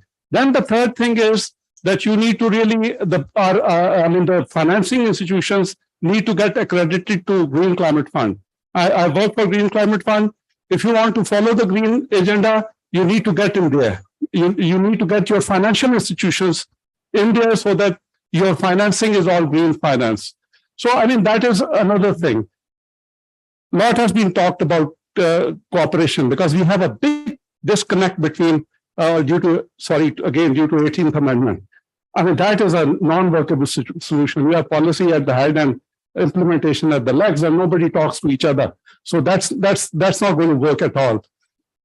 Very important is that Mr. Saab said that he has gone to this joint working committee. I think we need to set up with China a working committee at the implementation and planning level, because I mean there are a lot of if you like it or not, in most of the countries, developing countries, there are a lot of apprehensions, lot of if I can call it. I don't want to get into it. Let me just do a pass by on that. But I mean, you need to work on a communication and an engagement strategy, so that there is a clarity about what we are doing in CPAC and what BRI means and all that. And most importantly, I think it's an opportunity which we miss in all development initiatives, is to set up a system for live, robust data system, so that we can have a robust data system based on which we can have informed decisions in the long run. So, I mean, I believe that it's an opportunity to get into strategic environmental assessment. I'm not using those technical words, but this is an opportunity to get into strategic environmental assessments, because you need to do it at the country level, at the sector level, at the corridor level. You have an opportunity to connect with other countries and have a unified approach. You don't have to have, the old systems kind of taking you for a ride. I mean, I'm not saying that they are bad, but what I'm saying is that we need to step up. We need to step up with the state of the art. I will try to end here because the time is, I don't have the time. Otherwise, I wanted to talk more about things on the environment and sustainable development. Well, from Malik to Malik, we can say I'll give you extra time when the question answers come. So, yeah, that's a deal between the two of us. Thank you very much to all four speakers that we have on our panel today. Javeria has given me till 1:30 and 1:31, and all four talks are done. So now I will request Javeria to give us some time for Q&A. Great. All right, great. We will have questions, but okay, Raza, you've had your turn first, so you'll have to cover you for a while. Jeet, kindly identify yourself and direct your question. No comments, we don't have space for comments. Very direct questions, target audience, and then please. Scholar at 5 and right now I'm intern at IPRI. आप खड़े हो जाए तो हमें आपकी photo भी खींच जाएगी. Yes. Thanks, ma'am. So far, I will directly come to my point. So far, we have completed 14 projects, energy projects under the umbrella of CPEC. But unfortunately, there is only one project completed for Balochistan. And right now, the energy consumption of Balochistan is only 1% of national GDP. And also, we are lagging behind energy per capita consumption. And on ground realities, if you join the Balochistan border from KBK till Quetta, there is no light, no electricity. So I think we have to consider all these things, because without energy, it is impossible to run any industry or anything. So I think we have. Yes, sir. Yes, sir. My question is, first of all, my question is why there is so much discrepancy among the provinces, and if there is any solution or any alternative present here, kindly describe. Can I answer that? किसी को आप specifically No, anybody can answer. Yeah. Look, you see, the project which I have done being CEO of HUBCO, that was 1320 megawatt, and that was in hub. That is part of the Balochistan. But you have to understand one thing, that anywhere in Pakistan, when you put, that's the policy, that's the regime, that you have to then connect with the national grid. And from the national grid, you see all the part of the Pakistan provinces, they take the electricity. The problem with Quetta is that there are huge losses and theft, and the electricity which is used by them, they never pay. And that's the reason you see there have been a lot of reluctance to keep on supplying more and more power. So that is something, which was over there, because when we were putting up this $2 billion project, there was a lot of political pressure on us that just direct that electricity to let's say, to entire Balochistan. But that's not how the policy is. Okay, G. Sorry, आपका question बेटा treatment आपको मैं दे दूँ. जी. Thank you, sir. This question, Khalid Saab. And notwithstanding the Chatham House rules, the assertion made just a while back, the CPAC was severely damaged in like past 4 years. Because you are the best person to answer this question, because you are with CPAC since the start of the CPAC. So this is one question. The second question is coal and versus the climate change. Yes, it's you can do a lot with coal, but are we making enough? We have that understanding that the biggest opposition to coal is likely to come from the climate change activists, especially once you say that China has stopped funding, coal-powered projects outside the. So ये opposition हमारे अंदर से ही आएगी. So ये ना हो कि हम इस पे जो है हमने safeguards अपने proper ना लिया. There's another question, but I think these two will say. Answer first question first. My job was apolitical, और वो सियासी नुक्ता नजर नहीं था, और a number of times, I was confronted with a journalist and, seminars and whatnot. So, जो minister साहब कह रहे थे कि बड़ी corruption and all that. So, I was very candid because based on my involvement both at Hub and also with Engro and developing of Tharcoal mine, these are all billions of dollars of project. So, I used to be very categoric that as far as all the project which I have done directly, indirectly, not even a penny of corruption I have seen anywhere. So at time, there was a pushback also coming that this is not in line with the, the political government narrative. I said, look, I am apolitical. But on the other side, you have to see things from the right perspective. You see, what was happening that when we were at the peak of CPAC, COVID happened. And I tell you, during COVID, the entire China shut down. And that was the time I was handling $5 billion project, honest to God. When you talk to NDRC, when you talk to China Development Bank, you see, then you Sinosure, everybody was not really working.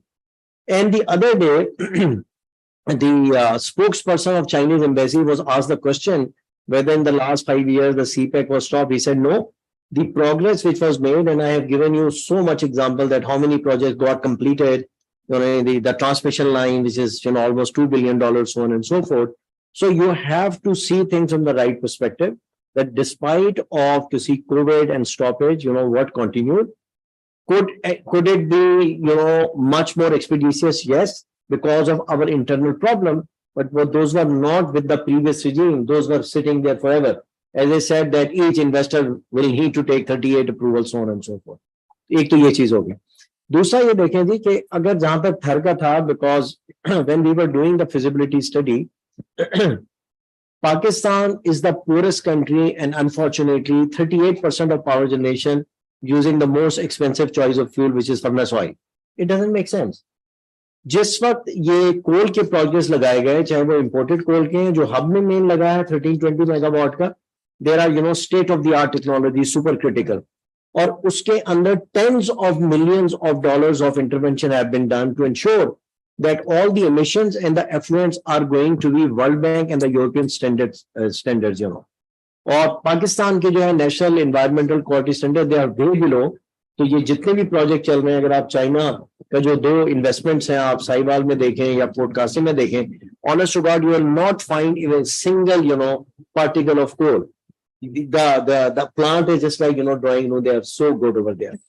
The major issue is going to be coming from the financing, because the entire world stopped to finance when we had almost developed, you see, the execution of the third.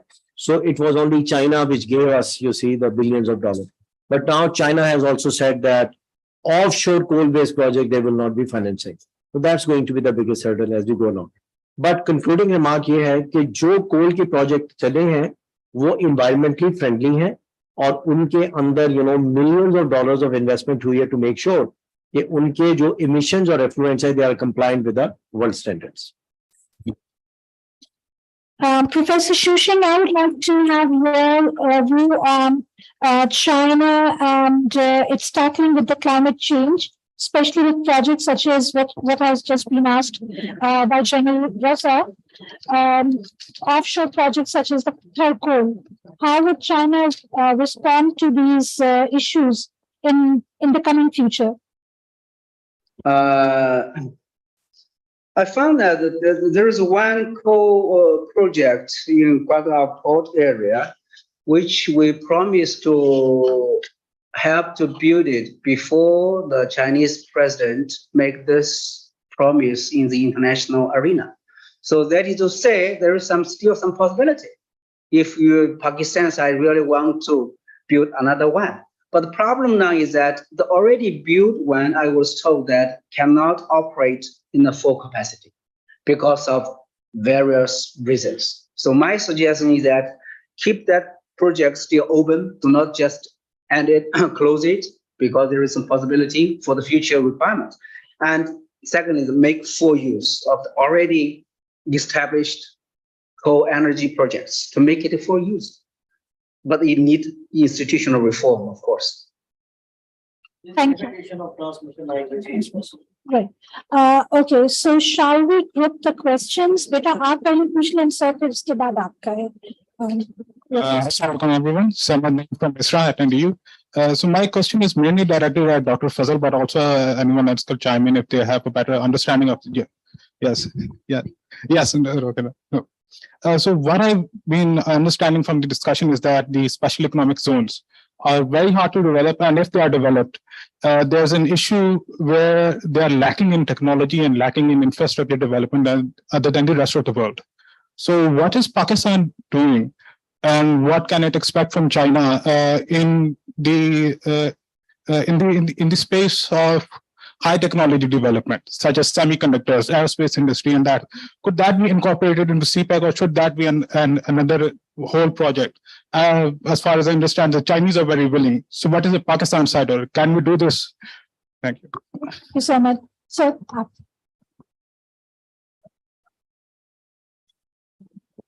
I have a short comment on the question.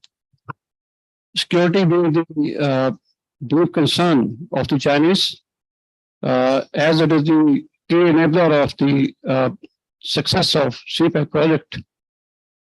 I have been involved into the CPEC security since CPEC was officialized in Pakistan in year 2015, and I remained affiliated with the CPEC security as a practitioner till 2019. Coming to the question, in the opinion of the esteemed panel, what do you think about converting this CPEC project from the bilateral to the multilateral initiative, as it has the potential to enhance the security of the project due to multiple stakeholders involved? Thank you very much. No, not in particular. Anyone may answer. Okay. Thank you. Sir, आपका सवाल? जी. मैं चंद clinic से काम कर रहा हूँ. मैं basically cyber security में काम कर रहा हूँ. अब मुझे खुशी हुई कि हमने पाकिस्तान में चाइना के साथ मिलकर जो ब्लॉकचेन साइबर सिक्योरिटी है उसका सर्वर पाकिस्तान में लगा दिया है. ट्विटर में भी शेयर करूंगा. मेरे सवाल बैंक के साथ मैं देख रहा हूँ कि पूरी 803 किलोमीटर की रोड है, इसका ब्रिज जो आबादी है हम वनरेबल है हमारी, क्योंकि हम की स्किल्स को डेवलप नहीं कर रहे हैं. कि कानूनी मुझे ये बताया गया कि इसके लिए मैं क्या सोचा है, क्योंकि मैं देखता हूँ अभी एक मिनिस्टर साहब ने भी कहा था कि अगर उनकी लोकेलिटीज को लुक आफ्टर आज नहीं करेंगे, जैसे अभी बताया गया कि सोलर पैनल लगाए तो उसके अंदर का ऑपरेट करना शुरू कर दिया, तो डिटेल में बाद में बात करने की काइंडली, अगर कोई ऐसा इनिशिएटिव हो रहा है तो मैं स्टडी सेंटर बना रहा हूँ, सेंटर बना रहा हूँ उनके साथ मिलके, काइंडली जो भी बैठा बस राब्ता कायम करके मैं काम करना चाहता हूँ। Thank you very much. अनाज राठी साहब के बारे में ये भी बताना जरूरी है कि SDGs पे इनका बहुत ज्यादा काम है और आप ऑनलाइन फोरम पूरा रन कर रहे हैं, बहुत रोबस्ट किस्म का। Okay, 3 questions I think that are enough in case, and then if there are still any hands, we'll go for a very quick last round. Malik sir, about the indigenous communities and taking them in, security concerns, and the special economic zone. Fazal sir, that goes to you. Right. जी नहीं, I think अगर तो आप SDGs में हैं तो फिर तो खैर माशाल्लाह सो वो तो फिर आप तो नहीं वो असल में जो है ना ये चीज कवर होती है ESMS में, जब आप environmental and social management systems की बात करते हैं। कितने इंटरेस्ट है ये बताओ, आप जाए UN.org पे, इसी दुनिया का होने का China.UN.org, और ये गलबन UN अलाउ किया। तो आप जो भी ला रहे हैं सर, आपसे रिक्वेस्ट है इस पे SDGs पे बात करते हैं, फिर आज जरा फोकस और लोगों ने जाना भी होगा, SDGs पे करें हम आपको काम। और उसी सिलसिले में मैं ये बता दूं कि जो मैंने वो जो रेफर किए थे ना 3 प्लेटफॉर्म, उसमें IFC इन्वॉल्व है, उसमें वर्ल्ड इकोनॉमिक फोरम इन्वॉल्व है। तो ये जो एक क्वेश्चन था मल्टीलैटरल्स या उसका जो है ना वो भी एक क्वेश्चन था। तो ये CPEC कोई एक अलग एक नहीं, कोई मतलब it's not a separate animal, it can be multinational और मल्टीलैटरल उसमें फंडिंग में आ सकता है। मेरे मतलब मैं वर्क फॉर मल्टीलैटरल्स फॉर 30 इयर्स, तो वो मेरे हिसाब से तो इट्स नॉट एन इशू जो है ये सोशल जो है इनका बहुत, ये इंडिजिनस लोगों का तो बहुत सीरियस इशू है, क्योंकि अगर आप प्रिंसिपल्स देखते हैं ग्रीन प्रिंसिपल्स, उसमें बड़ा क्लियरली लिखा हुआ है कि उसमें रिड्रेस जो है वो जो है रिड्रेस के मैकेनिज्म्स होने चाहिए, उस मतलब उन प्रिंसिपल्स में इंश्राइंड है। तो मतलब हम अगर चाहेंगे भी नहीं तो हमें ये करना पड़ेगा। और लैंड एक्विजिशन और सोशल इश्यूज 2 ऐसे इश्यूज हैं जो कि प्रोजेक्ट को 10 साल आगे लेके जा सकते हैं। सो इन चीजों को जितना जल्दी इन एडवांस उनको अगर हम कवर नहीं करेंगे तो हमारे प्रोजेक्ट्स विल बी डिलेड। तो चैलेंज ने कह दिया है कि हम नए इन्वेस्टमेंट नहीं करेंगे, पहले वालों को ठीक करें। बिल्कुल बड़ी उसका मैसेज सुने, उसका फिर क्या कहा है, पहले वालों को ठीक करें। इधर वो झंडी दिखा चुके हैं। एक और बात, वो यार नौमीद हो रहे हैं। मैं कल ही 2 चाइनीज को मिला हूँ, वो they are packing up from here. ये हमारे लिए गलबन लास्ट वार्निंग है। I think there is no bar or there is no restriction on putting up certain kind of innovative industry or sort of come up with a high-tech industrial setup in any of the special economic zones. But you have to really make your investment policies, give some incentives to such investors who can come and put up such these kind of industries, especially in joint venture or independently. But certainly we have to have a very aggressive marketing policy in order to move foreign direct investment into special economic zones. So there is no restriction, there is no bar. All it depends is how you approach them.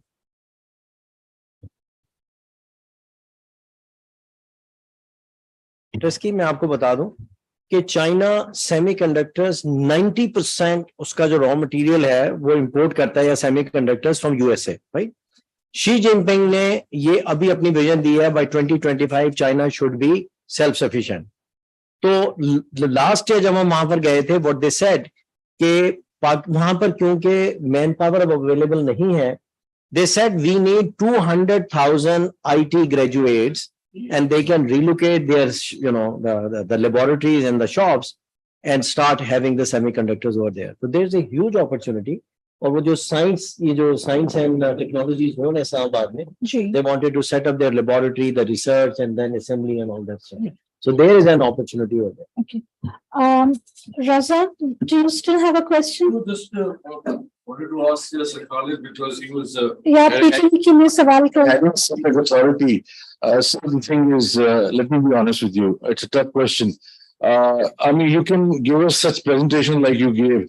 I started covering, 8 years ago, CPEC presentations from IPRI. I think literally hundreds of such presentations we have covered. The Dean to Navy took us, other institutions took us to go out, the Chinese took us. I've been to China 4 times. That's But kindly. the issue is this, if we do not follow the Chinese model, where one man and one party is able to make the Three Gorges Dam, and if they ask to relocate 1 million people, so if we have to relocate 1 million people, so what? Let the rest of Pakistan develop. Somebody has to take, and the Seventh Amendment is the key. What are your thoughts about that? Thank you so much. देखें जी वहाँ China is very regimental. I know I've been working with Chinese for the last almost 30 plus years. Everybody pulls rope in one direction. जो high level पे decision हो जाता है, that's it. But Pakistan के अंदर is a totally different thing altogether. The transformation is not that easy, easier said than done. But with this limitation, we have to continue working. That's my take, unfortunately. A quick relocation पे my own experience Sudan का Sudan में dams बने उन्होंने जो relocate किए लोगों को they gave them better livelihoods and people started to say कि जी हमें इधर हम भी इधर जाना चाहते हैं. There were so modern things. So relocation is not a big science. The problem is vested interest there. वो जो लैंड माफिया है बाकी चीजें हैं. If we can't overcome them, then let's forget all this development. अगर हम mafia को control नहीं कर सकते वो जो आप बात कर रहे हैं तो हमें अगर करना है तो हमें वो जो ग्रीन डेवलपमेंट का जो है ना सॉरी वो नजर. अच्छा सर आपने जो एक सवाल किया था उसका मैं जैसे आपने जो कहा था ना कि ये जो बाकी कंट्रीज क्यों नहीं इन्वॉल्व होते तो during my stay in CPEC honest to God many ambassadors came and they had this somehow उनका ये पर्सपेक्टिव ये था कि ये जो CPEC है this is only China centric all the policies are China centric which they were not. तो उनको जब बताया जाता था कि आप भी आए if you want to invest but बातचीत तक तो वहां पर है उससे आगे नहीं होता. तो I don't know how you can really increase their interest but बातचीत से ज्यादा जितने भी इन्वेस्टर्स आए हैं वो यही कहते थे कि जी कि ये तो चाइना सेंट्रिक है. जब उनको बताया जाता था it is not. And if you want to come, please come and let us know, how you want to make the investment. Okay.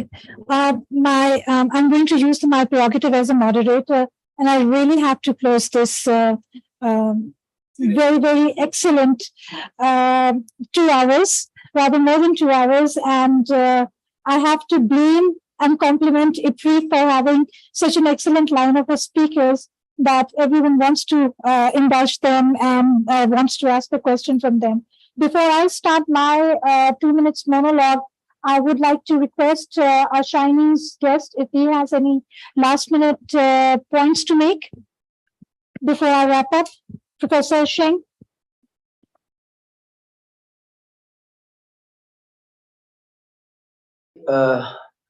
No, just thanks for the invitation to have me here to meet old friends, old faces, and also have the participation in this very important scenario. We have to move forward. We cannot expect problem-free, risk-free development. That is impossible. Live with this. Move forward in a realistic way and also with confidence because we are iron brotherhood relationship. Thank you very much.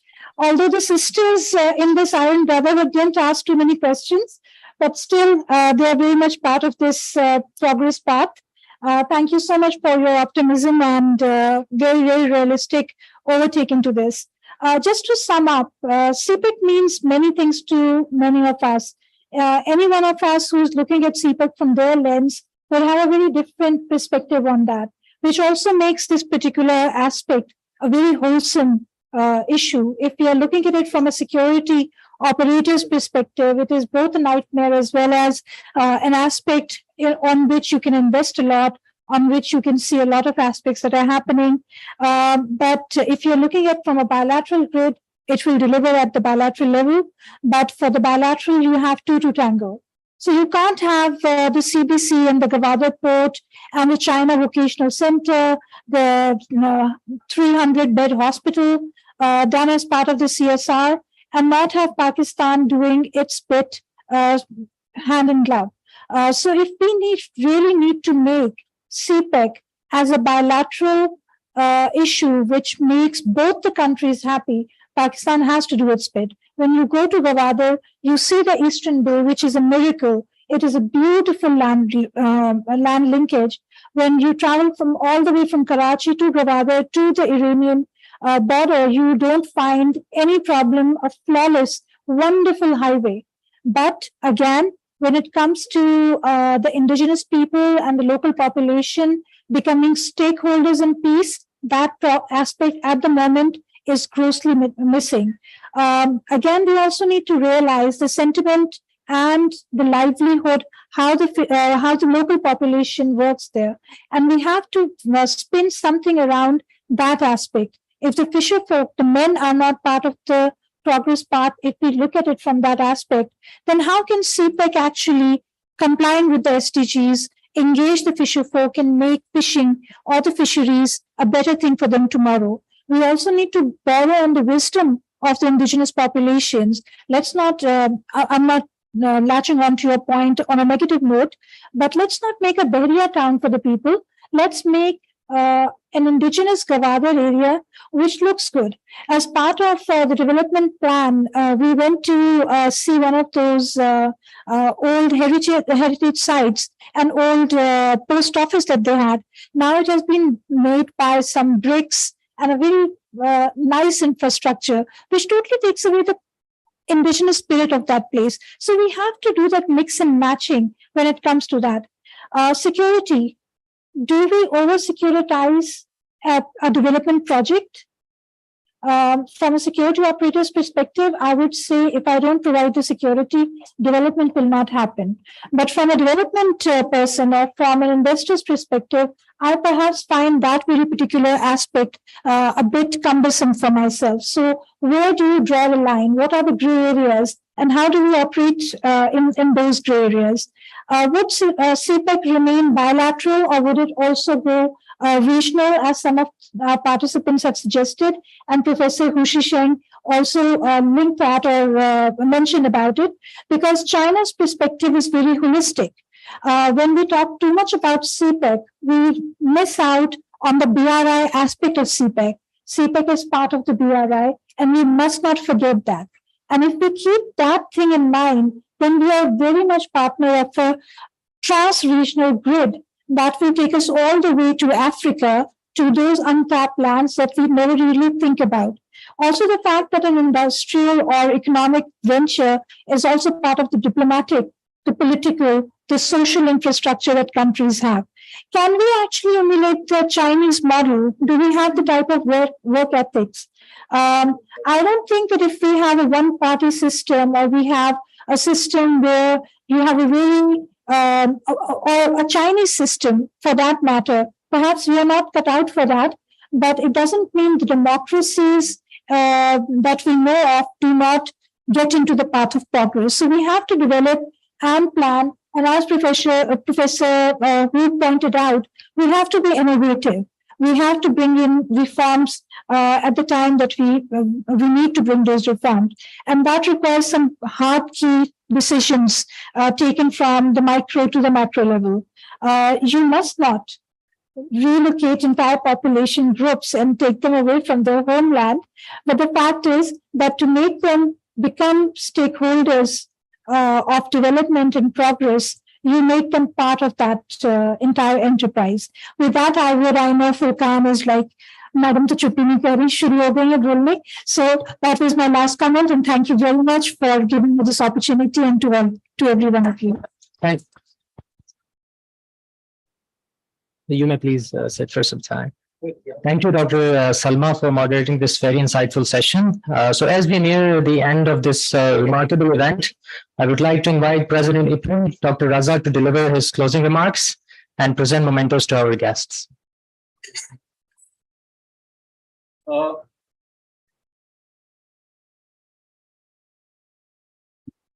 Bismillahirrahmanirrahim. I'll try to be as brief as possible. Within 50 seconds, perhaps, I will conclude. Thank you, sir, Thank you to all the speakers, the audience, and Dr. Xixing, who is there in China. I think the most important lesson which we can take along today is inclusivity.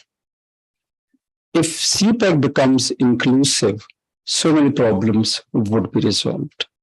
Second is the industrialization. If you want to get away from the kind of begging bowl situation, we have to speedily industrialize and stand on our feet. As far as the environment is concerned, China created a ministry in 2016, greening the BRI. It is still functional and it is working with the whole world. Khalid Mansoor Saab knows it already, that Anglo was working with on the biodiversity, preservation of biodiversity in Third since that time. So they are very conscious, we are very conscious, but more importantly, it has to become a multilateral. It is becoming multilateral, but we have to create the environment. We have to actually create a situation where other countries can come and join us. Or जैसे minister ने कहा था last point, politics, economy, defense, all are related, all are intertwined. Thank you so much, sir, for your candid discussions. Thank you, Dr. Salma, for being a very good and disciplined director. Thank you.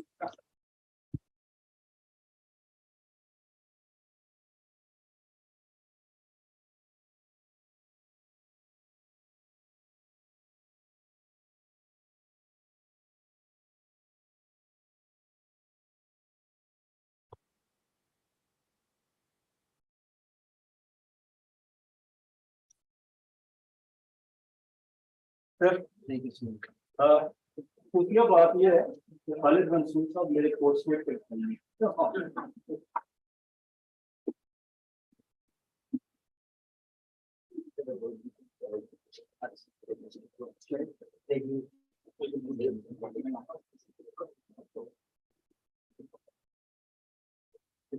Thank you so much.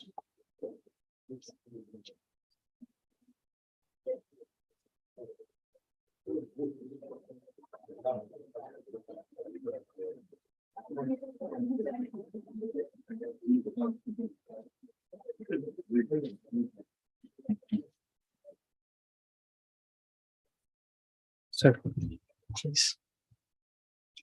So, ladies and gentlemen, this brings us to the end of the session. On behalf of IPRI, I would like to express my deepest appreciation to all our distinguished guests and to the participants for joining us to celebrate the 10 years of the China-Pakistan Economic Corridor. We hope that this event has been successful in providing you insights about CPEC and what it has achieved in the past 10 years. Thank you once again, and please join us for the refreshment after the